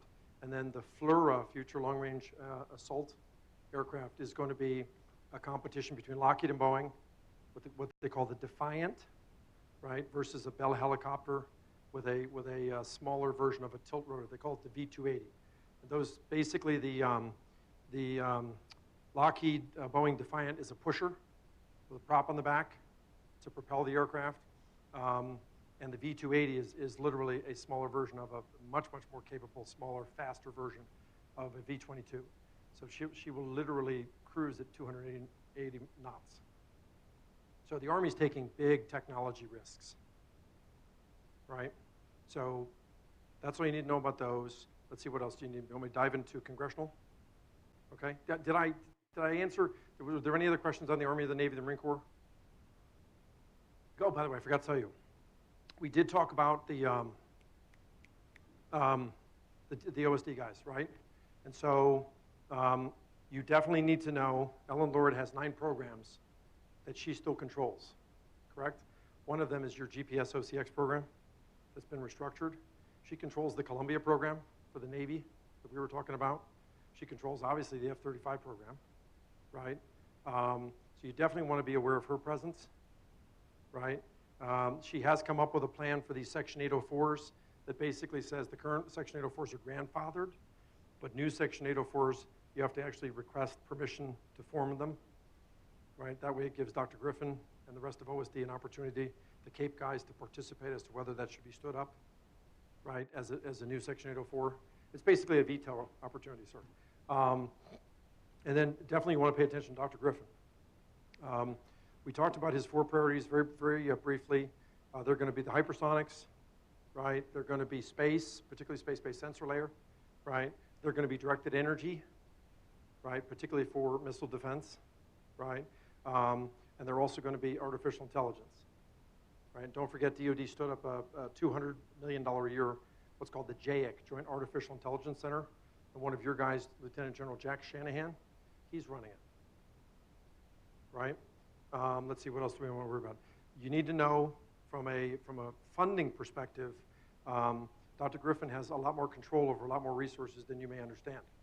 So he has control over Missile Defense Agency, which is worth about $9.4 billion a year, with the procurement of SM-3 plus THAAD. He controls SCO, which is worth about $1.4 billion. That's Chris Shank's organization. He controls Space Development Agency, which is going to be $105 million of RDT&E in 2020 request. He also controls DARPA, which is Dr. Steve Walker. Dr. Steve Walker is one of your guys, right? So he's a hypersonics expert. So the original hypersonics programs were generally seen as whatever you invest in hypersonics, there's a matching dollar from DARPA that the programs fit together in terms of the equal sharing of the resources, okay? So altogether, Dr. Griffin probably controls about $16 billion of DoD-wide RDT&E that's outside of your accounts, okay? Let's see, moving to congressional. Okay, are you guys aware of the authorization versus the appropriations process? Got real quiet all of a sudden, sir. Okay. So I'll make this super quick. What we're going to go through, the appropriations bill is the one you're going to want to focus on.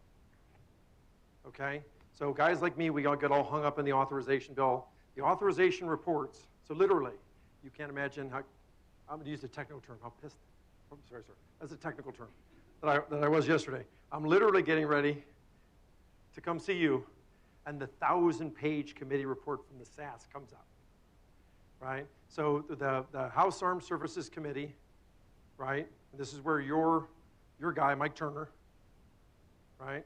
I saw him last week. He was so angry, he was spitting nails. He's like, I'm gonna vote no on that bill. I could hardly, and you know that I like to talk, right? And so I could hardly get a word in. And I'm covered in spittle. He was, so be advised, the House Armed Services Committee, they have, the one that you really want to pay attention to is called the HASC-TALF. That's House Armed Services Committee, Tactical Air-Land Forces, correct? So that covers your F-35, that covers F-15EX, right? That covers almost all of your programs, with the exception of artificial intelligence, which would be House Emerging Threat Subcommittee, or directed energy, or some of those areas, or not missile defense. And then there's a HASC Sea Power Subcommittee you need to be paying attention to as well. The HASC-TALF, Tactical Airline Forces Chairman, is Don Norcross from New Jersey. He's a big F-35 supporter. Right, that's up in his neck of the woods, kind of the big BAE home. And then the Sea Power Subcommittee Chairman, who's actually a pretty good guy, his name is Joe Courtney. Right, he's a Democrat from Connecticut, and what you're going to find when you deal with him, he's all about ships. Right, and he has a ranking member, which is the Republican, whose name is Rob Whitman, who's down from Virginia, who's Huntington Ingalls, who's also about ships. But I caution you that when they show up, they will control presidential aircraft. They will control, remember, that's Sea Power and Projection Forces Subcommittee. So the Sea Power and Projection Forces Subcommittee guys, they're going to hold hearings on B-21, right? They're going to hold hearings on KC-46, right? They'll probably eventually hold hearings on presidential aircraft, right? Even like C-130, your tactical mobility fleets, like the C-130 fleets, they have jurisdiction on those too. So what ends up happening is every year the subcommittees put out a mark that basically says these are the things I feel strongly about. And it'll be 40 or 50 pages. And it's fairly manageable. And then the chairman, who's now Adam Smith, right? Not a single person has asked me about Space Force yet, sir. Am I in the right place? We don't care about space. It's true! Al Rogers, what's his name? Mike Rogers. Mike Rogers was right about you. Oh my God, sir. We do, but That's it. That's kind of like a Trump ambivalence. Right, I like it, sir. I'm going to go with that, sir. Okay, so what was I trying to tell you? So the HASC chairman's mark came out last week, right? And that's basically the big stuff. That's the stuff they can't agree on. So one thing you should be aware of on the big policy issues, the structural issues, right? Like the creation of the new U.S. Space Force, that's where the authorizers are involved, okay? And yes, there is a Space Force provision. They're calling it the Space Corps, C-O-R-P-S. So there will be a commandant of the Space Corps. I know, they stole the Marine. that's why we don't care. I know, sir. I know, sir. I know. So the people that are underneath the Air Force are actually seizing control. All right, so be aware of that. To be honest, I don't see a huge impact to you, right? So I don't see them going, oh my God, KC-46 is out of control because of the charges. I don't see them really damaging OPIR, right? Your overhead persistent infrared imaging. I don't see them damaging next generation air dominance, right? You already know that the SASC, the Senate Armed Services Committee, right, which is Senator Inhofe, they marked about a week and a half ago. That's why I was so upset yesterday. They marked and they went on vacation. So I was all set to read this bill, and they went on vacation for a week and a half, and then they dropped it on me as I'm trying to get to the airport. I'm just trying to get to meet you before I go to the airport yesterday, right? Again, I hate to say it, sir. I don't see any huge impact, right? But what I can tell you is a couple things. They did support the Space Force, right? So whatever's important to the Department of Defense, right, Senator Inhofe is probably going to support. Remember, when Senator McCain died, he took control of the committee, correct? And so at the time, Senator Inhofe was the chairman of the Readiness Subcommittee. So typically, the Readiness Subcommittee is generally operations and maintenance money. It's not going to be the heavy program marks. And so what he has done, he has supported the Space Force, but it's going to be a trimmed down version of the Space Force. So basically, General J. Raymond from Air Force Space Command, right, would become the head of the Space Force as well. Still figuring that out because he's about to be confirmed by the SASC as the chairman of the U.S. Space Command as a combatant command, a COCOM as well. And then for the first year, he won't report to the Secretary of the Air Force. He will report to General Goldfein. And then for the second year, then this little baby creature, if the Senate is happy, will eventually get stood up, right? So Space Force is moving forward, but it's moving forward in a diluted manner, right? And chances are more likely than not that the Air Force Space Command, General J. Raymond, will have a tremendous influence in the outcome. And don't forget, the new Vice Chairman of the Joint Chiefs will be General who? Hyten. And he comes from where? Yes, sir. So they're all going to be, I'm not anticipating a huge amount of destruction. Where you're in trouble is on the appropriators. So how many of you guys have watched any of these hearings? Right? At night? So the way it works, when you go to a HASC hearing, the cameras are intentionally set up to be down low like this, to look up, right? And the HASC hearing is like a giant, the desks are like this, and the HASC just keeps getting bigger and bigger and bigger, right? And so what they do, they've created like a kid's table, right? So it's like when the in-laws come over to your house for Thanksgiving, you have a little kid's table at the end. And so I don't want to tell you what members got stuck there, but they're good members. And so they basically are this huge thing like this, that it's like you're in a huge courtroom, right? And then they have a little room, they've run out of seats, and they have like a little table at the end for poor Liz Cheney and the other more junior members of the HASC, right? They're grandiose affairs, but I really don't see them having a huge amount of problems in terms of impacts to your programs. The appropriator hearings, however, are quite different. The appropriator hearings are very quick affairs, right? They move very fast. They are in a small conference room. It's probably maybe a fifth of the size of this room. And literally, they're basically 4 tables stuck together, boom, boom, boom, boom, and everybody sits around it, right? And so the action that occurs there is what caused you remember you requested a request for $1 billion in next generation air dominance, right? Remember what's happening in the House marks. The Democratic House is not going to give us the $750 billion that the president requested, right? They're going to mark to a lower number, which is 733.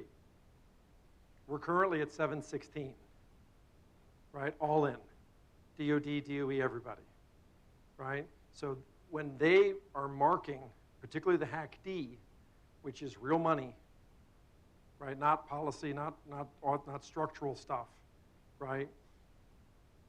They already marked to a much lower 733. They already cut $8 billion out of the mark right off the bat.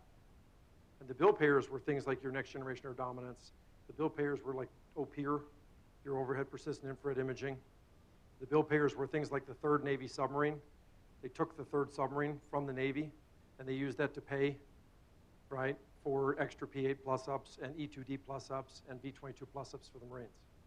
Right, the appropriator, if you only have a chance, right, to listen to one of the hearings, that's probably the one you're going to want to pay attention to. When the committee reports come out of the mark, right, there's going to be 2 things. There's going to be a bill, right, and so like you and I were talking about the Army's $3.9 billion, right, of Army aircraft procurement, right? It's just going to say authorized for this period, not a period for 3 years because it's procurement money. So expire on a certain date for $3.9 billion for Army aircraft procurement. That's going to be it. In the committee report, right, which will be very skeletal, will literally be a listing of, you requested $3.9 billion, I'm giving you this many dollars, this many dollars fewer or less, and it will literally go through the programs. And they're one-liners. It's request, cut or plus up, difference, right? And so what I'm warning you about is, how many of you guys, when your budget came out, how many of you guys sat through the budget briefing when General, he's going to be horrified, Fletcher, he's going to be embarrassed, I forgot his name. How many of you sat through the Air Force piece of the budget rollout in February? Okay, so what I'm warning you about is be careful, right? Because what you're really trying to do is you're trying to predict the outcome, correct? So the budget comes out, and so whoever doesn't know what's in that budget has no idea what the congressional hearings are about. And then if you don't know what's in the budget and what happened in the congressional hearings, you don't know what's non-negotiable versus what's negotiable. And so you got to realize, particularly when these appropriations committee reports come out, the SASC report comes out, there's great rage. I mean, you could actually open it, right? It's like some sort of Beetlejuice thing. You open it and go, ah! Ah! Right? The Hackney appropriators things is 385 pages, and everything is very quiet. Right? And so if you don't know, right, before you know it, inside the Navy shipbuilding account, one of those 2 fleet oilers suddenly disappeared very quietly and became $350 million of advanced procurement for another amphib with incremental funding authority, right? So what you got to be careful of you got to pick and choose when to engage, but you really got to be paying attention to particularly the appropriators, because when that money moves, they're going to work very, very hard not to tell you, right? Is this not coming as a surprise to anybody, correct? So the authorizers are going to be very in your face, right? They're going to be doing things like, I'm demanding you announce the 3rd missile site, right? The appropriators are just going to move the money quietly. And one of the favorite tricks of the appropriators, please don't be offended, sir, right? The favorite trick, to comply with the Budget Control Act this year, right? You do know that our $750 billion budget is fully compliant with the Budget Control Act. You do know that, right? It is.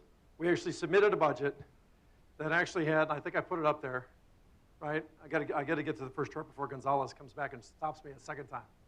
So we actually, if we slam into sequester in 2020, correct? We lose basically $98 billion, correct? So when we submitted our budget, right, because remember, if you don't know what's in the budget, you don't know what's going on in the congressional hearings, and if you don't know what's in the congressional hearings and the budget, you have no idea what's happening in the marks.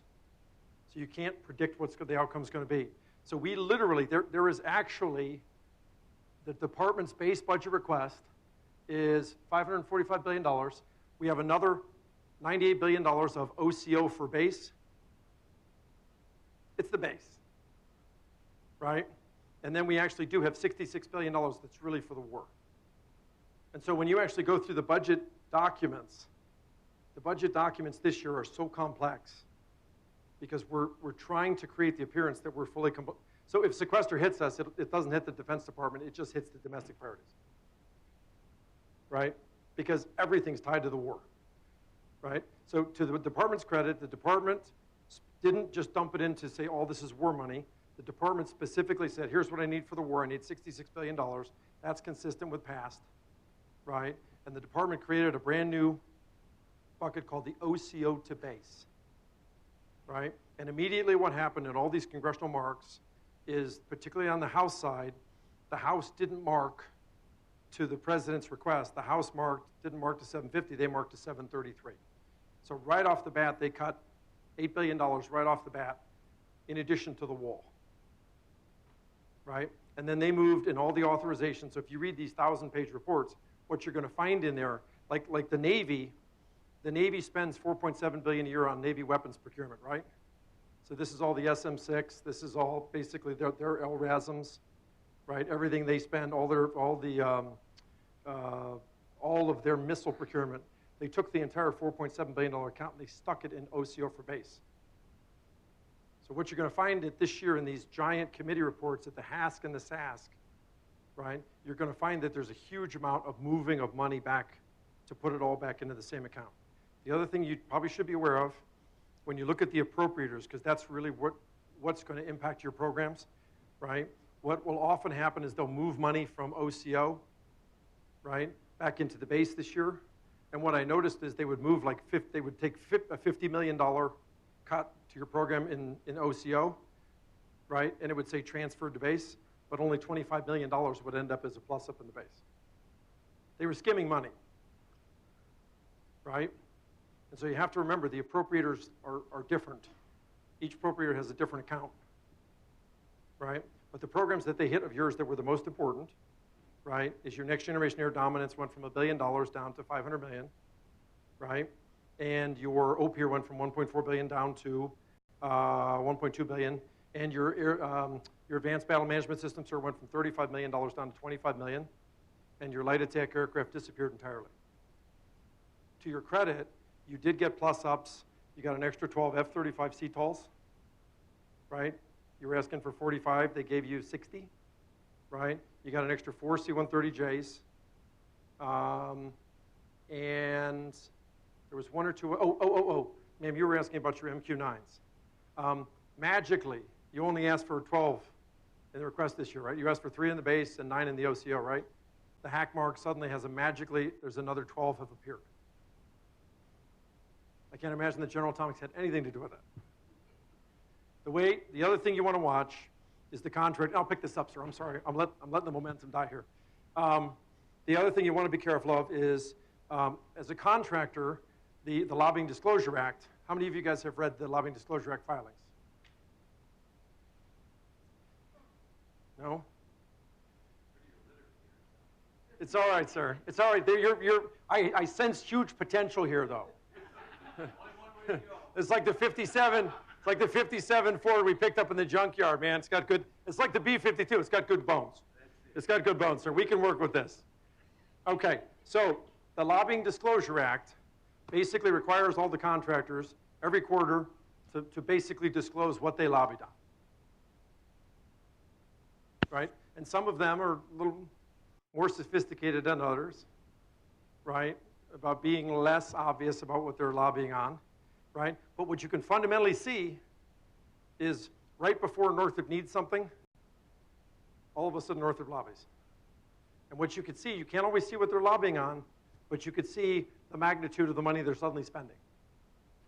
I will bet you $1 billion that there's a correlation between the amount of money that Lockheed spent lobbying in the first quarter to try to kill your F-15EX. And I will bet you that there's a corresponding spike of lobbying money up on Boeing's Lobbying Disclosure Act to try to protect that F-15EX, right? So you want to pay attention to the LDAs. The only place you're going to find them, by the way, I hate to say this, sir, they're administered by some horrible minion over at the House of Representatives. The best way to find them is go to Politico Pro. Politico always, I'm sure you guys have a subscription to that. Politico, usually after, it involves the United States Congress, sir, which is the taxpayers' money, so I'll get you one, sir. I'll make it happen. So what'll end up happening, right? You'll eventually see this thing surface about 4 times a year because that's when you have to file. That's when these things surface. And that's when you can see when a contractor's upset about something. Okay?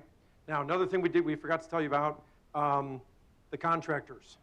So Lockheed, are we done with the services? Good, thank God. I noticed how quickly he said yes.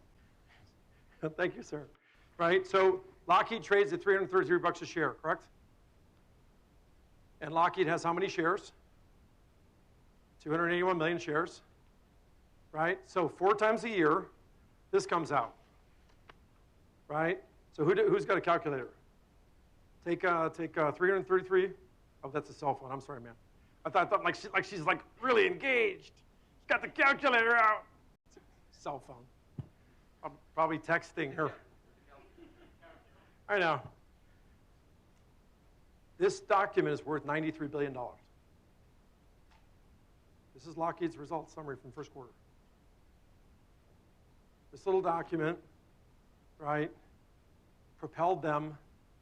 Their stock exploded up, right, based on the information contained in this. How many pages? Hold on. Let me be precise, sir. Oops, that's the wrong page. 20 pages, right?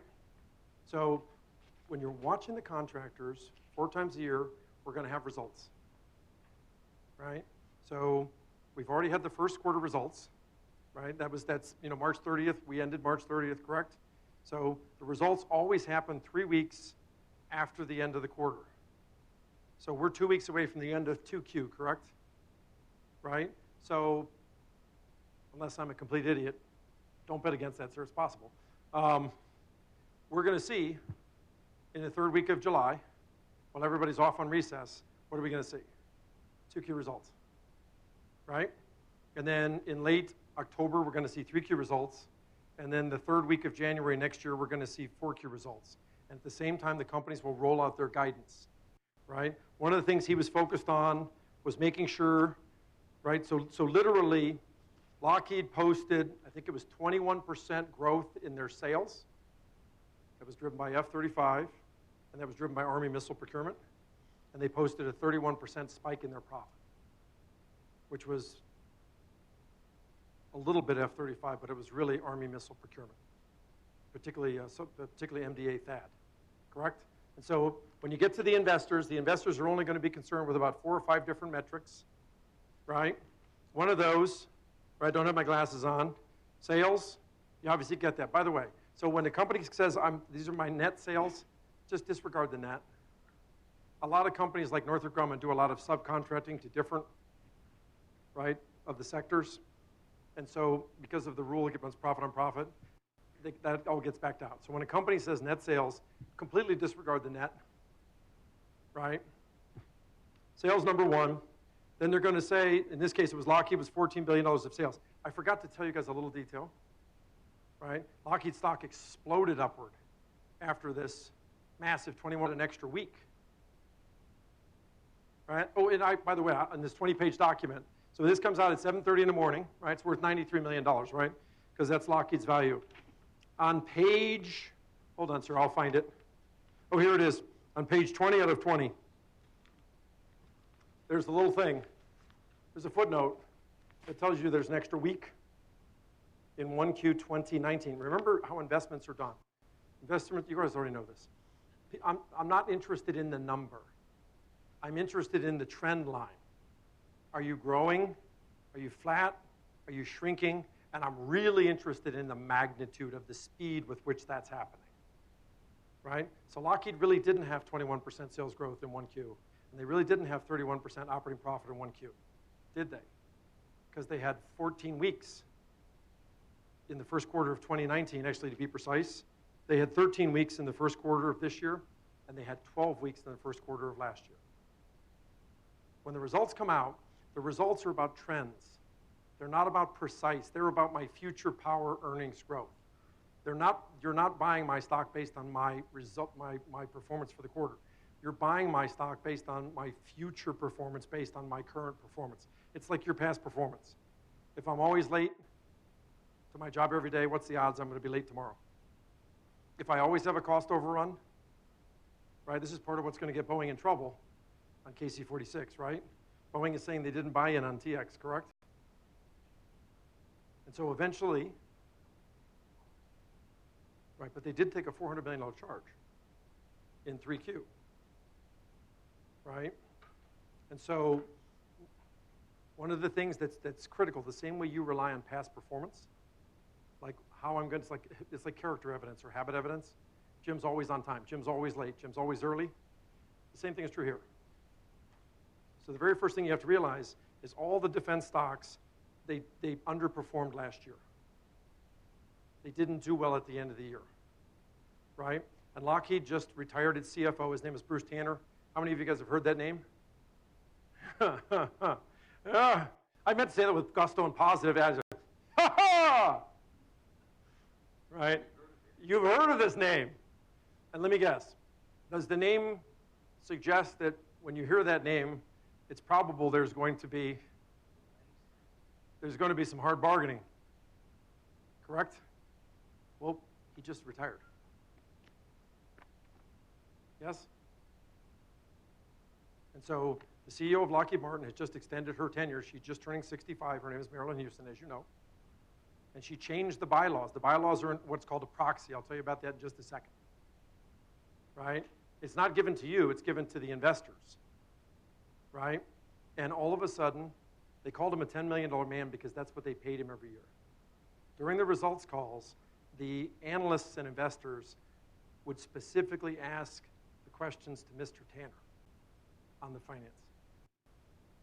Because they knew he knew the numbers so well, and they knew that there would be a tell. In the way he answered the question, he would tell you whether he was going to take profit on that. The same way I could tell you, and we talked about the F-35. Remember that deal that was announced yesterday? Couldn't be done next week because Ellen Lord's at the Paris, right? And so you could read this man like a violin. You always knew what he was going to do based on how he answered the questions during the results call. And so he suddenly retired, correct? They announced in December that he would retire in June, and then boom, he was gone by the time the first results call occurred, right? And so what did Lockheed do? Lockheed did everything in its power to have a phenomenal first quarter, didn't it? To make sure that no one ever, and again, I don't know. I can't see into the company, sir. So there's a difference between what I know versus what I don't know versus what I think. What I think is the CEO of Lockheed Martin decided that she wanted to make sure that name did not come up during her first quarter results call, and that the name Bruce did not come up in that call. And that's why these look so good. Right? That's why there was that's why there's not a giant disclaimer right on the front that goes, by the way, there's an extra week. Right? This is put out at 7:30 in the morning. The market opens when?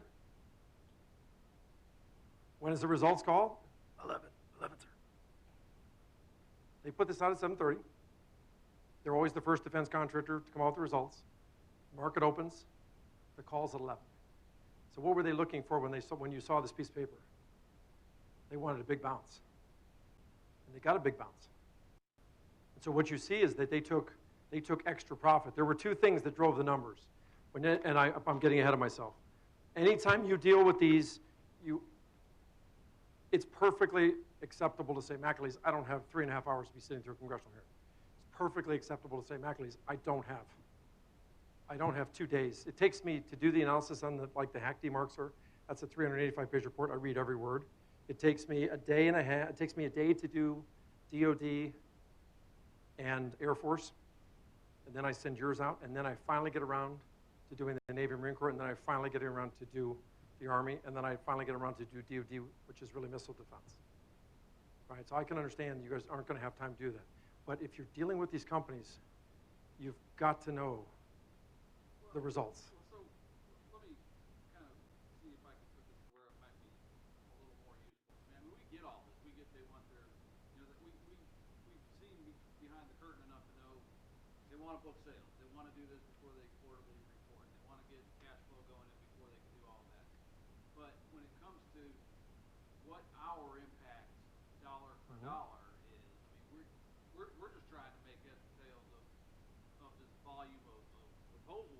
Right. You know, and if it's a matter of dollars versus time, how much do we drive any of that train? I mean, You drive. I mean, you drive. If Ellen Lord said no, if Admiral Winter said no, screw you, I'm not going to agree on Lot 12. Piss off. I will guarantee you Lockheed is not able to take that risk retirement F-35 profit spike we're going to see in 2Q. You have enormous leverage over these contractors. so when they say piss off, we should just... No. I'm not telling you. I'm not saying they're saying this to you. You're the customer. Okay. Sir, Well, they told us to piss off. why? All right. Now that I have that piece of information, it's kind of like, do you remember that joke about the, well, how do you know that my client bit off the victim's ear? To the witness? You've never heard the joke? Remember, I had to go to law school when I was young, sir? It was when the guy spit it out on the stand. Right? That was a poor telling of the joke, but you get the point. Now that I have this information that you're sharing with me, right, they're bargaining with you. You were only supposed to get 4.5%. Something happened in the dynamics. I can't see inside this company. Something happened in the dynamics of that company over the last 30 days that drove a particular decision that was favorable to you, and it was announced yesterday. Correct? Yes. Okay. Right? So all I'm fundamentally suggesting to you, for example, Raytheon took a horrible bath in the missile system sector, right, in the first quarter results. Do you remember that? Right? That makes it much more likely that they will lobby hard on the Navy on the SM-6 missile.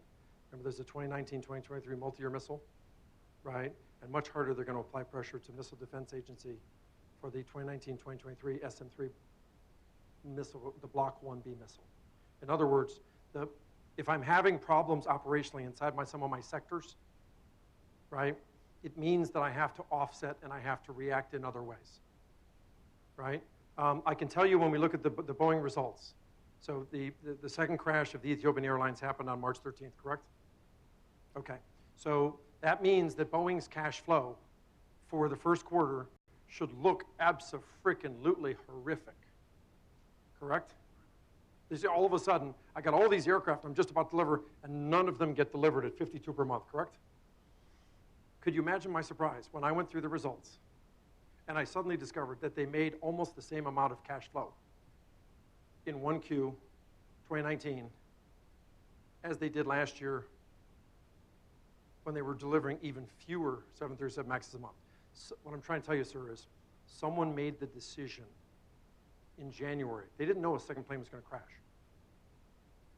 right? That each company has certain signatures, right? One of the problems that you're having with respect to Lockheed, right, is Lockheed's, when you actually do, here, can you jump to the next chart? That piece at the bottom, and I apologize, sir, I wasn't trying to be difficult. Each year, the company puts out a proxy. Proxy is not for you, it's for the shareholders. And it basically says, my bylaws require that I have an annual meeting of the shareholders, right?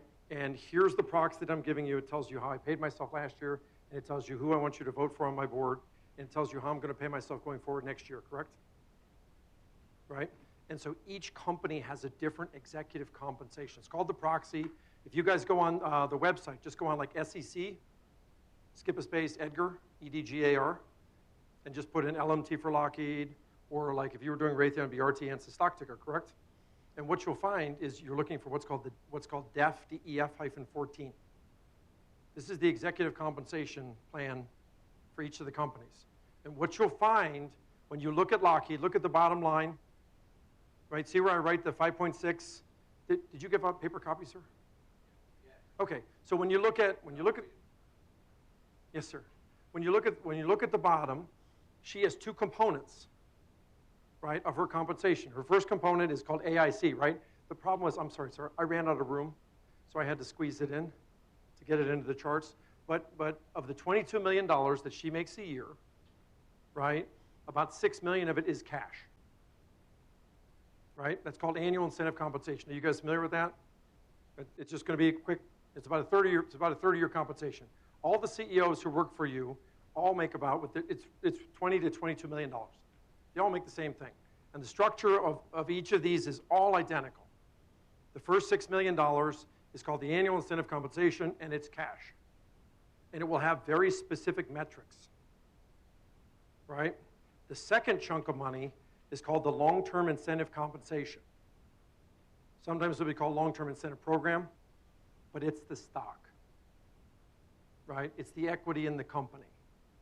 And that's usually about $15 to $16 million, right? So when you actually go through Lockheed Martin, what you find is that, and this is why you have tremendous leverage over the company, right? Somebody last year caused Lockheed not to make the $7.3 billion of cash flow they had committed to the investors last year, correct?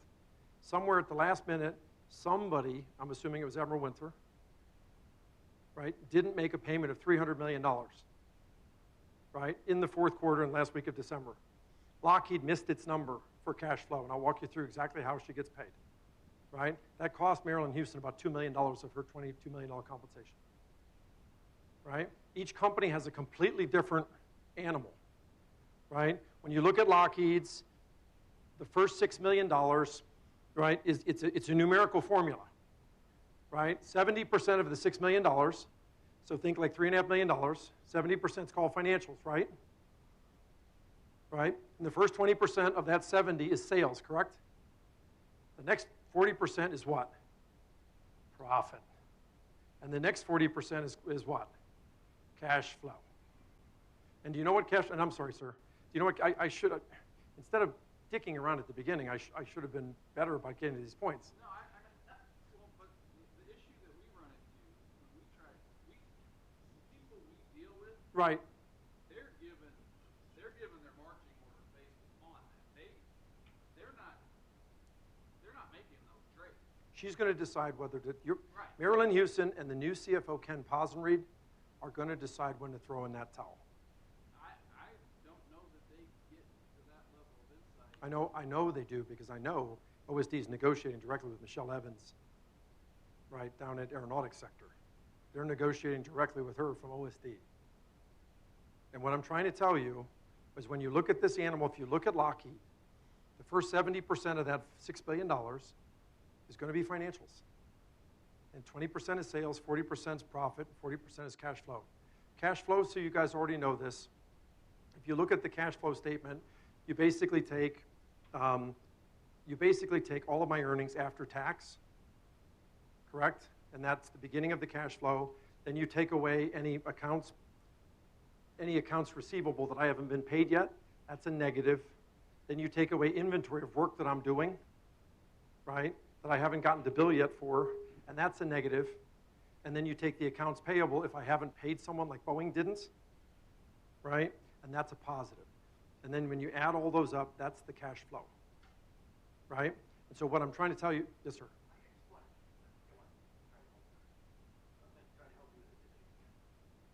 So you're trying to say, how does that affect the negotiations? How do I affect that? How do we affect it here? Because it's all there. I think the important connection that we need to make is behavior. So I'll give you an example, a bit like Casey. So behavior in the last month has been unbelievable. And it's for a reason. We talked about a little bit of this last night with Boeing. Mm-hmm. The second quarter isn't going to look so good as the first quarter. Mm-hmm. They're doing everything they can in this 3 to 4 weeks to get any dollar they can squeeze out of you. So they're becoming very persistent. So how did we use that? How did I use that in discussion? So desperate. Hopefully this isn't going outside Nova's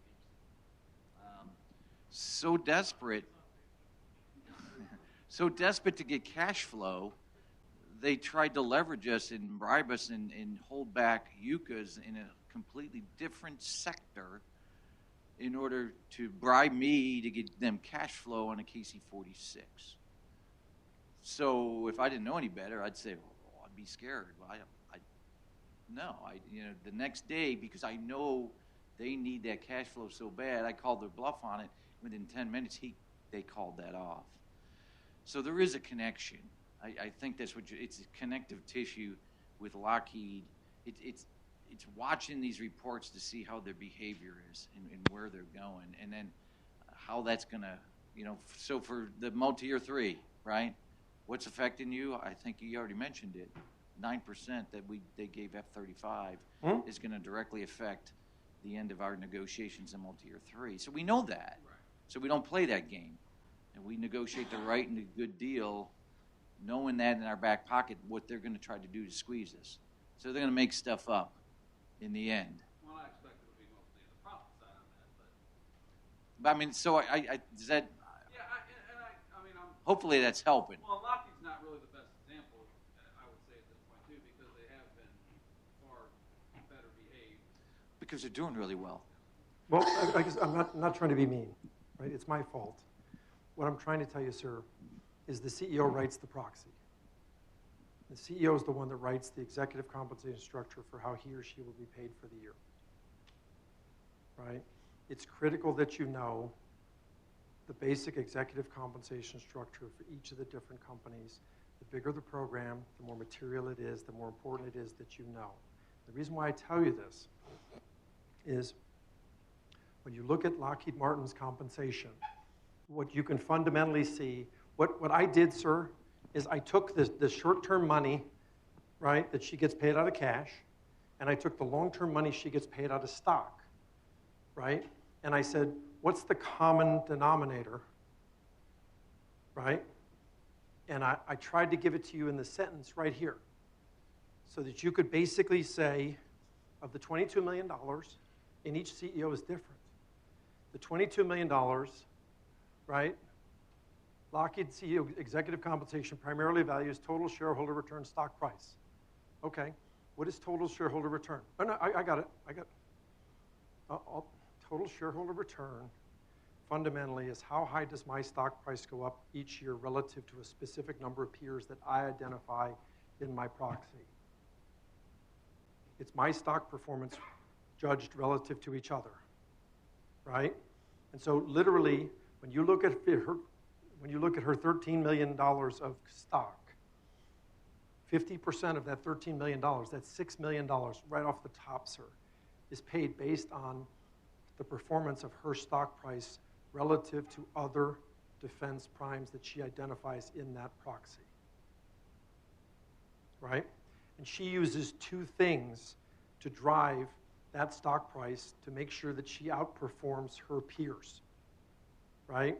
When you look at her short-term compensation, you find that 40% of the 70 is basically tied to profit, correct?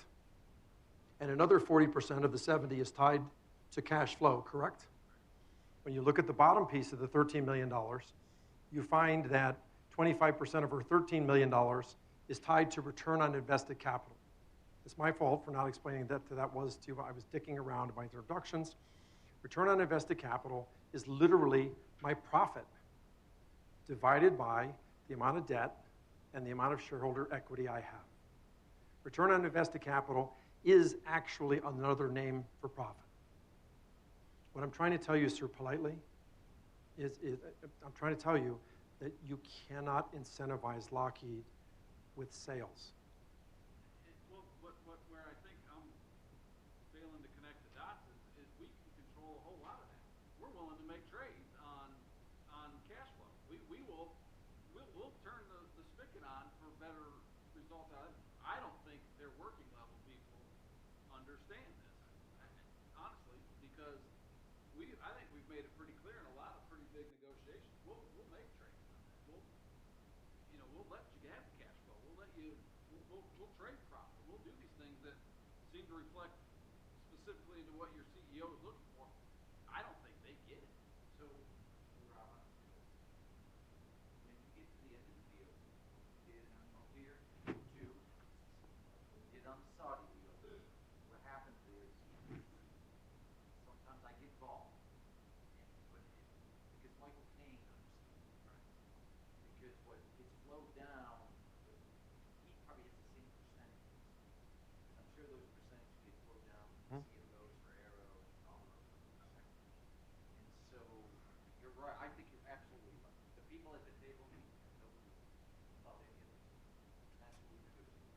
Well, to be, Good that we know, good to have knowledge, but I'll tell you, in a really, really big deals, that's why you get the conversations at the higher level, my level. He does know that. He is getting, so you can tell just by their behavior in the end where they want the money, because it directly affects them. So that doesn't, it's frustrating for the people there, but I would tell you, if you're negotiating, you know this stuff, you have levers, and that's something that, another thing you could pass on up to us, because eventually on the really big deals, it's probably going to be yep. someone. I will guarantee you that 60 minutes of this call that's going to come up on Lockheed is going, 80% of that call will be focused on F-35.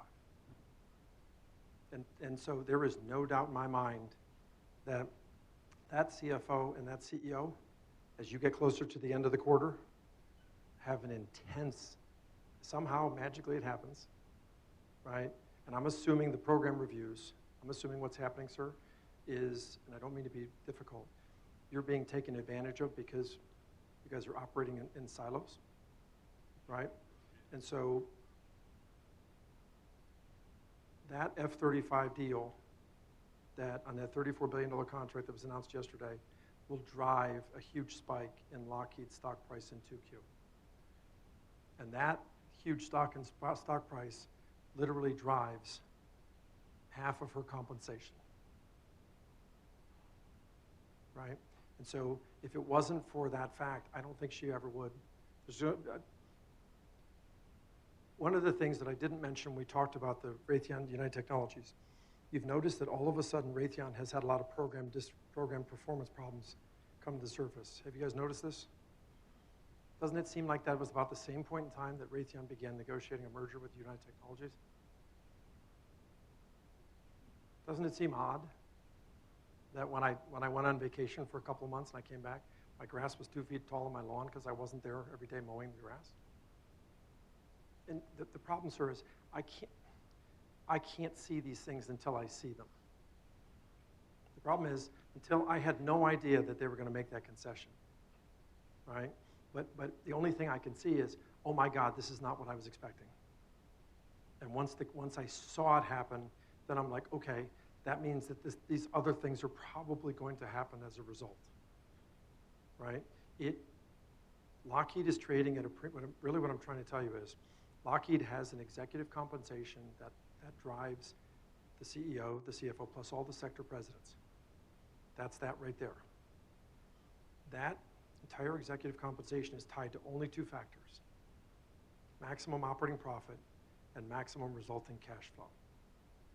And so what I'm trying to tell you is, this is not a company that, what I'm trying to tell you, sir, is we're meeting in, here's what I'm trying to, here's what I'm trying to tell you. That drives the train, we're in good shape. They're going to drive you to the table to try to, they're going to try to bring you to your knees. They're going to out-lobby you. They're going to go to the Hill. They're spending tens of millions of dollars to out-lobby you as it is.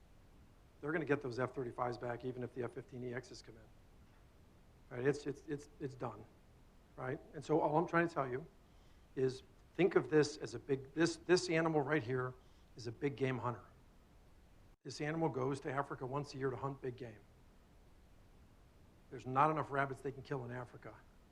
The most critical number is this number. It's not even there. Like an idiot, I didn't even put it in there. What drives... But to your point, so this, to see it all like this in black and white and red, it would seem like it would be easier for us to do this, because again, 80% is tied up in what we can actually deal with. No. We should be able to do this. No, and here's why I'm trying to tell you this. Lockheed is trading at such a premium because they've already come out with their guidance. They've already told the investors, I'm going to deliver 7% sales growth this year to $58 billion, number one, right? Number two, I'm going to have $6.2 billion of sector profit just from delivering F-35, C-130Js, AEHFs, right? Combat rescue helicopters, right? That's basically 12% up. That $6.2 billion is from the work they're doing for you, delivering product out of the $58 billion of sales. On top of that, sir, they make another 20% that you can't even control And that's $1.5 billion of fast cash pension income. And you already know, I'm sorry, I'm lecturing, I'm sorry, that basically they've closed up all their pension plans. And so literally, you're paying them, you're reimbursing them this year like $2.5 billion for past cash payments. They're only spending $1 billion under financial accounting standard going forward to fund the pension, and the difference is $1.5 billion of extra profit. So you're talking about here's the problem. You're talking about a $58 billion company that already makes 12% operating margins, $6.2 billion right off the bat. Then on top of that, makes another $1.5 billion of fast cash pension income until 2021. All of a sudden, you were asking me, where are these linkages? In 2021, all of a sudden, remember they made a $5 billion pension contribution last year? Right? That means they have no pension cost this year. So your $2.5 billion you're giving them minus what they have to pay to spend is maximum profit, correct? In 2021, all of a sudden they have to spend $2 billion back into the pension contribution that comes right out of the cash flow. What Lockheed fundamentally is at its heart, they've committed to the investors that they will deliver a minimum of $7.3 billion of cash flow in 2019, $7 billion of cash flow in 2020, and $7 billion of cash flow in 2021. You're fundamentally dealing with a company that is $58 billion in size. It's going to grow another 7% this year, right? It has $6.2 billion of sector profit right off the bat. It also has another $1.5 billion of accounting pension income that you can't control. And by the way, I forgot to tell you this, sir. This is why they're telling you to go screw yourself, right? They have $130 billion. To be precise, I'm sorry. I'm so wrong about that. They have $133 billion of backlog. And you're about to hand them another $34 billion of backlog on top of the $133 billion they already have. And so the problem is they're going to resist. They're going to resist on the handful of the big programs. Their level of receptivity to doing the right thing with you is going to come right before the end of the quarter, and your level of leverage is going to increase as the year goes on. Correct? The problem is this company has grown to such an extent, sir, that you can't incentivize this company anymore by giving them more big contracts for more work. They no longer care. This is all about, haven't you guys noticed, I'm not trying to be mean, I'm telling you from the bottom of my heart, this is something I would never say publicly, right? Haven't you noticed that in the defense build-up that we've had under Trump, right? You're probably, and I can't see entering negotiations, but I'll bet you're running into more problems with these CEOs than you've ever had in the past when we had flat defense funding. And do you know why I think that is? You already know, sir. I apologize for looking like an idiot. The defense funding buildup is tied to Trump. It's tied to a 72-year-old president. If he has a heart attack, if he has a stroke, falls down the steps, gets backed over by a truck, loses the election, you're already seeing the defense funding peak. We came in at $525 billion in the base budget the first year of Trump's administration, and we came in and we asked for $575 billion, right, the Trump request, right, $50 billion more for the department, right? And Congress negotiated the 2018-2019 bipartisan budget agreement, correct? That gave us $75 billion of additional funding for the Department of Defense in the very first year of the Trump administration, right? Initially, a huge amount of that was O&M money, and a huge amount of that was procurement money, but now a huge amount of it has become RDT&E and procurement money, particularly RDT&E money. So what I'm trying to warn you about is that the CEO, haven't you noticed that none of these CEOs want to retire right now? Haven't you guys noticed that? Did you notice that did Marilyn Houston retire when she was 65? No. Do you know how I had to find out about it? I had to read the 100-page proxy last year. And I found one line that said, all corporate officers of Lockheed Martin shall continue to retire at the mandatory age of 65, with the exception of the CEO, whose tenure shall be determined by the future duration of the board. One little line. It was a tiny footnote. It was like that, oh, I got an extra quarter on the last sentence on page 20. What you're dealing with, sir, fundamentally, right, is the good contractors are already going to be there to do the right things, right? Every CEO, good or bad, realizes that these final series of I know, Major, these final series of negotiations, these final series of negotiations are where you lock in the profits. That's why they're fighting you so hard right now, right? This is the way you already know this, sir, I'm lecturing, I'm sorry. The way these things work is I lock in, particularly on a multi-year, I lock in my pricing for a full 5-year period of time, correct?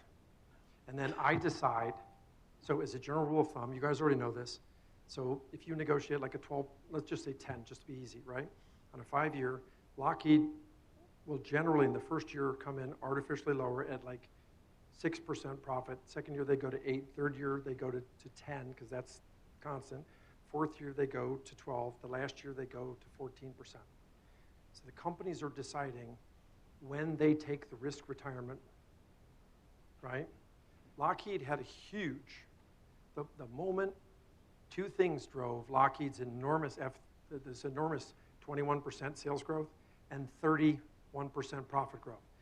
F-35 and all of a sudden $5 billion of missile procurement. And within that, right, within the missile and fire control sector, it has nothing to do with your F-35 aeronautics, right? All of a sudden, the 1Q profit, the 1Q sales exploded by 40%, right? Because the Army's buying $5 billion of missiles, right? And all of a sudden, the profit exploded by 60%. And on the last day of the first quarter, sir, and when you actually look at where that profit came from inside missile and fire control, this 60% explosion at 18% operating margins. Right, so Lockheed Martin Missile and Fire Control, the whole sector, had 18% operating margin, operating profit in the first quarter. Almost all of that came from Missile Defense Agency's THAAD missiles. And on the very last day, right, of the first quarter, right, the Saudis came in and they placed an order for 2.5, actually to be candid, $3.5 billion of Saudi THAAD orders. So what I'm trying to warn you about, I could not have told you in advance this was going to happen, right? They're like what I interpreted it afterwards, like the first rule of wing walking is what? Don't let go of this piece of the wing until you have your hand on that piece of the wing, correct? And only when you have your hand on that piece of the wing, double check it, and then you can let go of the first piece of the wing. So when you look at what happened, I can't tell you whether they can sustain this through the year. What I'm trying to tell you is there is a natural linkage between when the company has a deal with you and when it's going to take profit. And literally, the moment, right, when they're fighting so hard with you right now, sir, they're locking in all of the profit that has to carry them through the entire winter that's going to come after Trump leaves office. That defense funding buildup is gone when Trump's gone, right? And so what they're doing is, and part of why they're being so combative, that's why everybody's not walking around happy, jumping. They're fighting you to be able to lock in the profit to carry them for 3 to 4 years past the defense funding. So that even when the defense funding then flattens or falls, their profit will still go up like that because they'll be unlocking, right, the profit that they baked in today. So what's happening is, this is not... There was a break. Okay, sorry. Is that...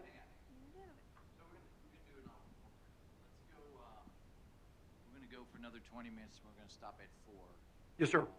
But let's finish that point. But I want to circle back and talk about one thing I missed in the intro is kind of why we're doing this and how it comes into our line of efforts and what we're trying to do, because this is a lot to take in right now. And trust me, it's just as confusing to me as it is to everybody probably in the audience. But there's a reason we're doing that, and I want to give the big picture reason. We talked about it a little bit at the end of last night in our dinner. Yes, sir. I want to make sure that everybody knows what we're trying to achieve. But I did want you to. I think you're pretty close to a point where we could probably stop for. Yes.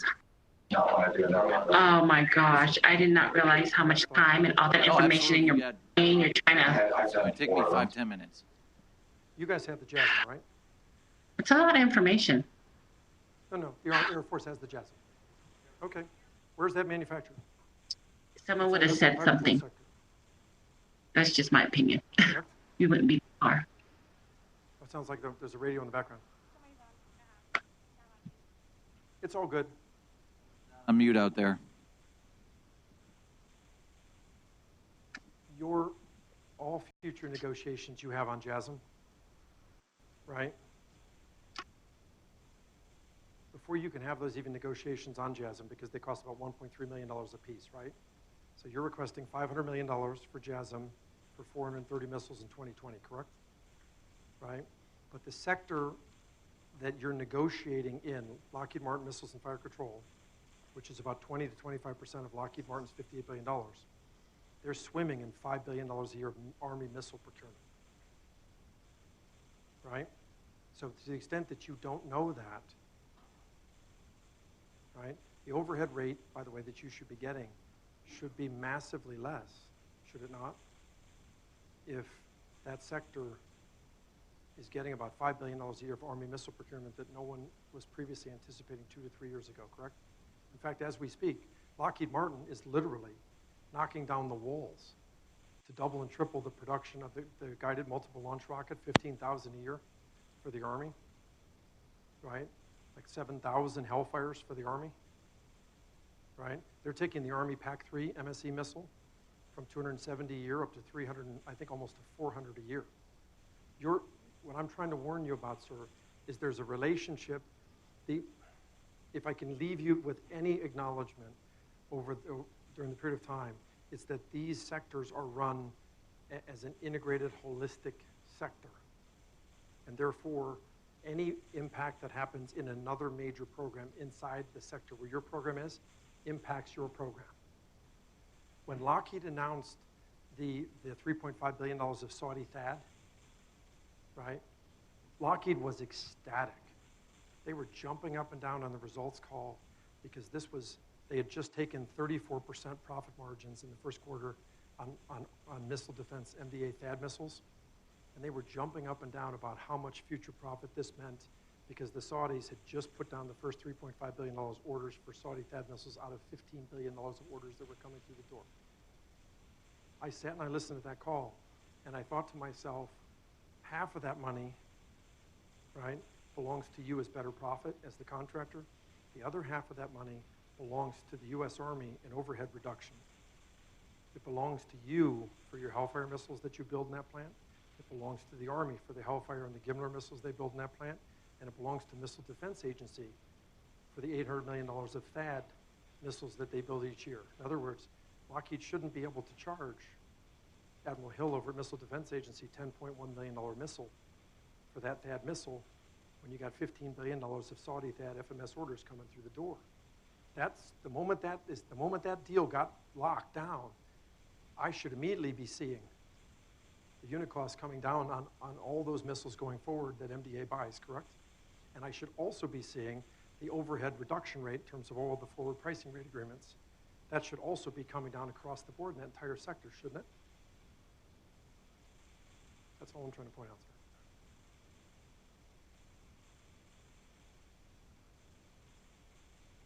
You're looking at me, sir. What began with such promise? I ran into the rebel. No. You're not here tomorrow, right?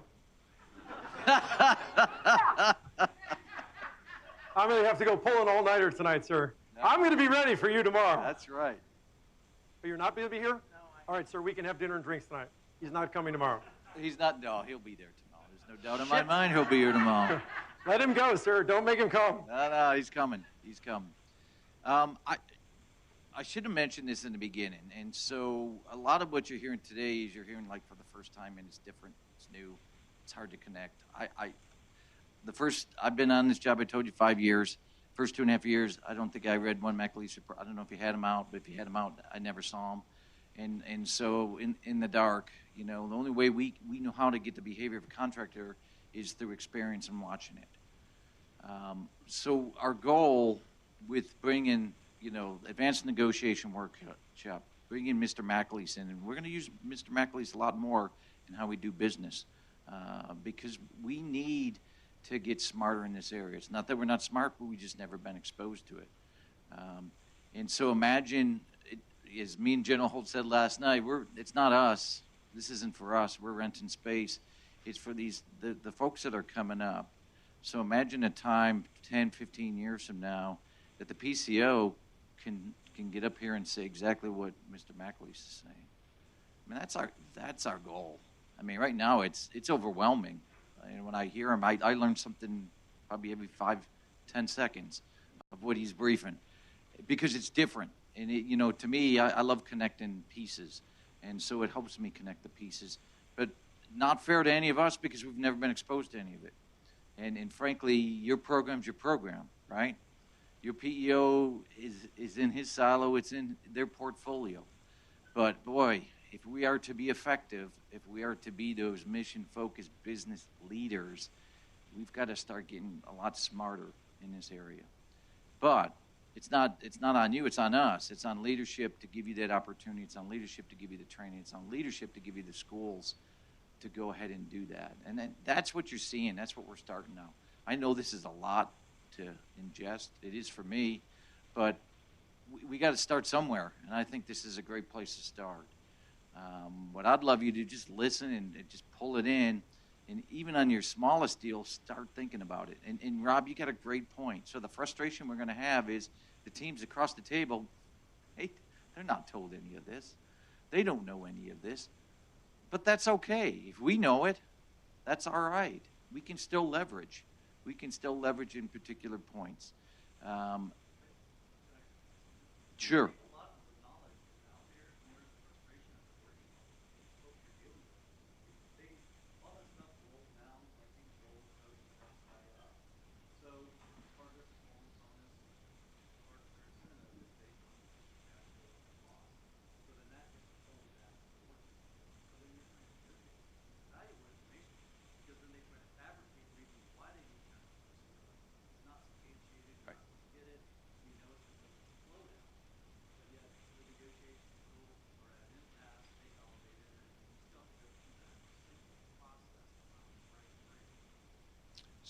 So I think the goal then is to get smarter.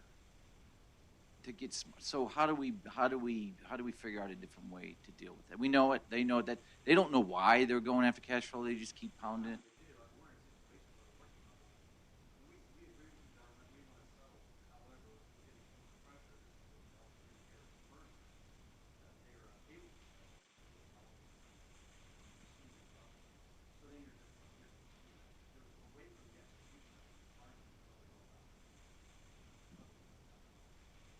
Can I ask something dumb, sir? Did L3 or Harris attempt to deliver product on an accelerated basis during the first quarter?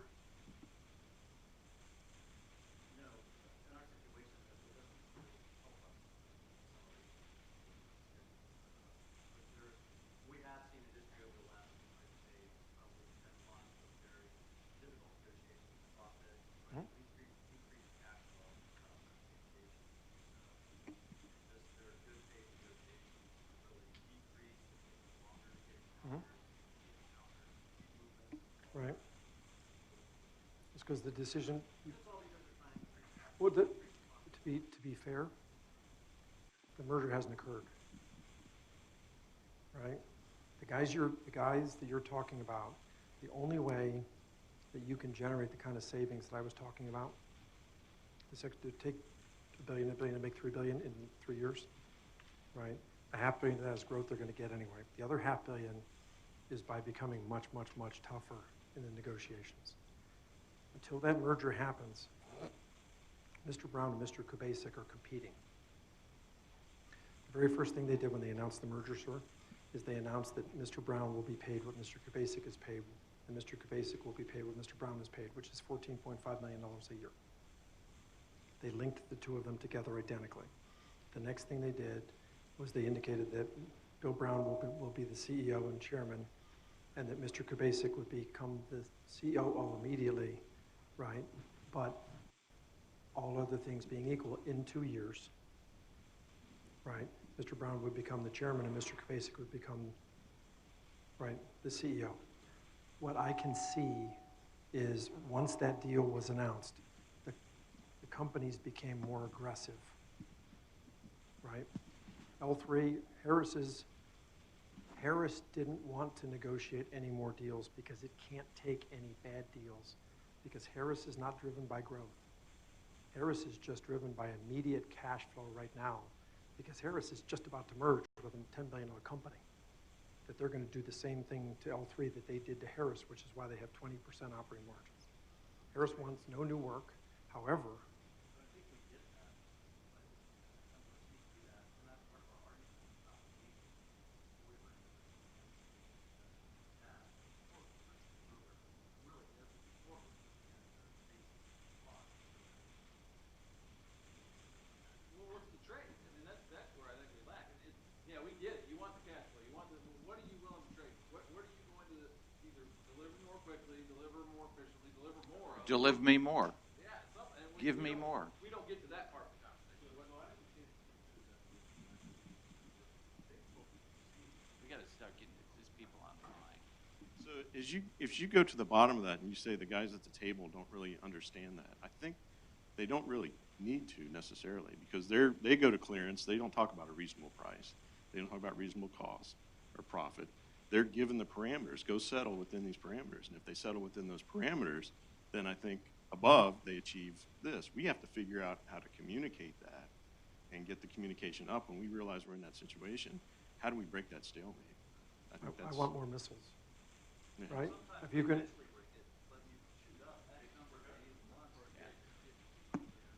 well, to be honest, if you could get, yeah, if you could get 10, the Navy does this. The Navy used to do this. The Navy was very good at doing this.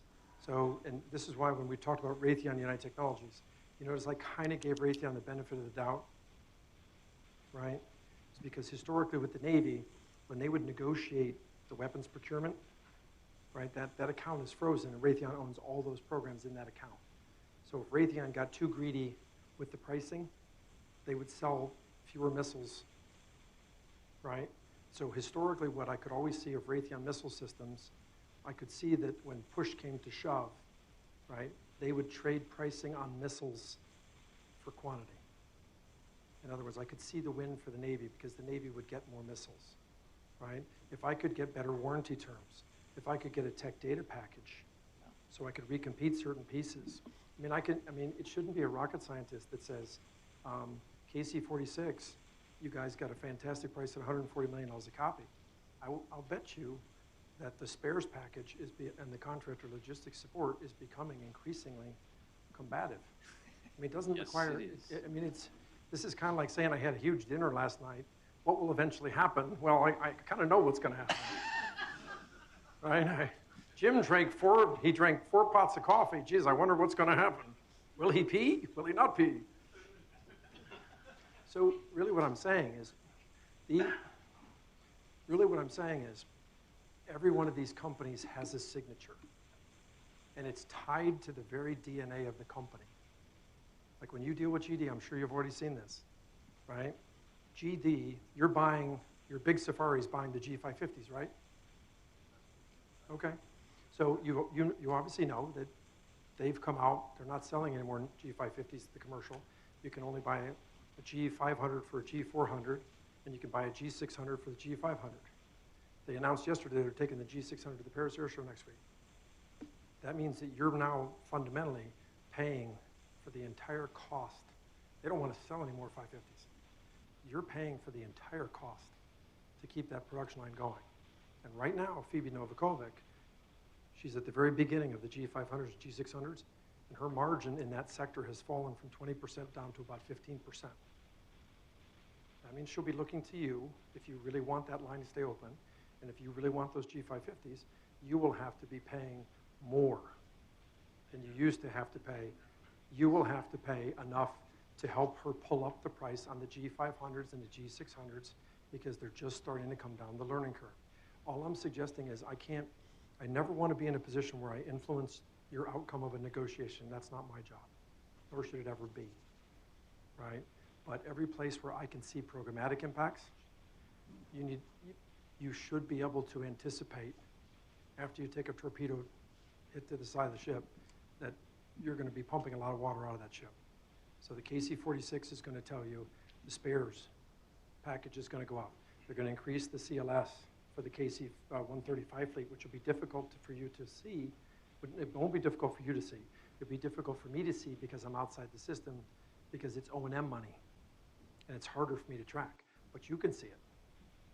Well, so here's the beauty of that. We may not, because our brethren at the Sustainment Center or another location may be negotiating that. We may not see that.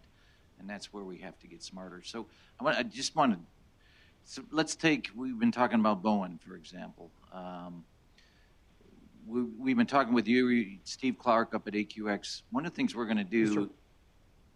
What's that? Yes, sir. Yeah, so what we're going to do is we're going to get together and create a czar for each one of our contractors and kind of come up with a board. We've tried this in the past. I know, Chris, you guys have done that with the pricing to get it together and talk about, what's going on with Northrop, what's going on. Our plan is to do that at a corporate level and bring it up a notch to give you guys that knowledge because you can't possibly see across. But if you get enough people, enough players around the Air Force that see it from both the programmatic side, contracting side, and then leadership up at the Pentagon, I mean, we need to bring this help to you, so you're not guessing. But the future of what we're trying to do here, just so I want to bring it full circle because it's 4 o'clock and I think it's probably time to cut it off for today. The goal is to fill in that education between level 3 and into my position, because in my position I'm hamstrung. I'm hoping the guy that takes my position, maybe not the next one, but the one after that, is well armed and has been to school and knows all this stuff backwards and forwards, so we can help you, and that's going to be you in the audience that's going to be in these seats, and so that's what we're really trying to do. And I think when we start out in the beginning, it's a lot to take in. And it's hard to grasp, but I think if we keep being repetitive and getting smarter in this, I think to your point, we know they're at cash flow, but then we got to figure out that's your job is to bring us that information. But then we've got to figure out as a community, how do we take that information and leverage it and do it so our teams aren't batting knocking their heads against the wall, and we can better negotiate. And there are other ways we can probably leverage them. But we just haven't thought through it all, and you don't have time to think through it. So we're going to take the time, we're going to invest the time to get smarter in this area. And it's going to take us a while to do it. So tomorrow, what I'd like is we still have a bunch of empty seats here.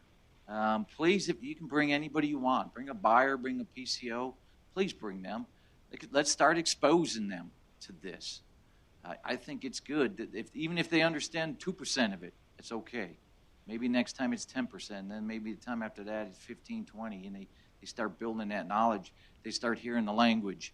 They start hearing the executive compensation. They start understanding what the HASC and the SASC does. Because do we pay attention to that? We should. We really should. That's something that does affect us and does affect our program. So.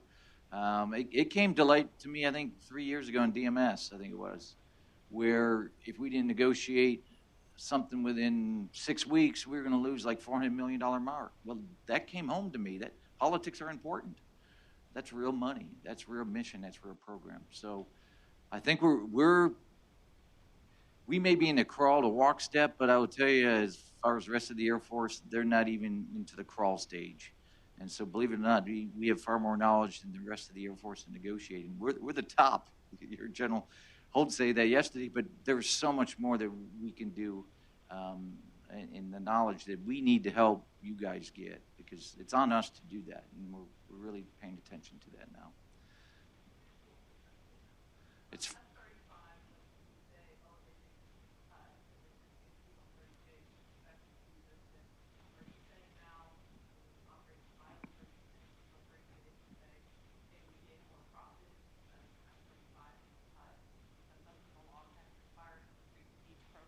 No. I think what he's saying is it's how the industry is going to. They gave their cut on F-35, so they want to take their pound of flesh on us in C-130. But we're not going to. We're not going to allow that to happen. But it's that knowledge that we know now. So if they sit at the table and they start being buttheads at the end, which normally happens, then at least we know why, and then we can call their bluff on him. Kind of like we did with KC-46 and Bowen just this week. So we can better understand their behavior. To me, this is more behavioral science than anything else. Is how our industries are behaving, so we can better deal with them. So bring people. We need to expose people to this. And Jim, thanks. This is a good crowd, and we're going to challenge you. And we want to know how it'll affect our teams. But Yes, sir. I think over time, we'll gain that knowledge. So let's give Jim a round of applause for this afternoon.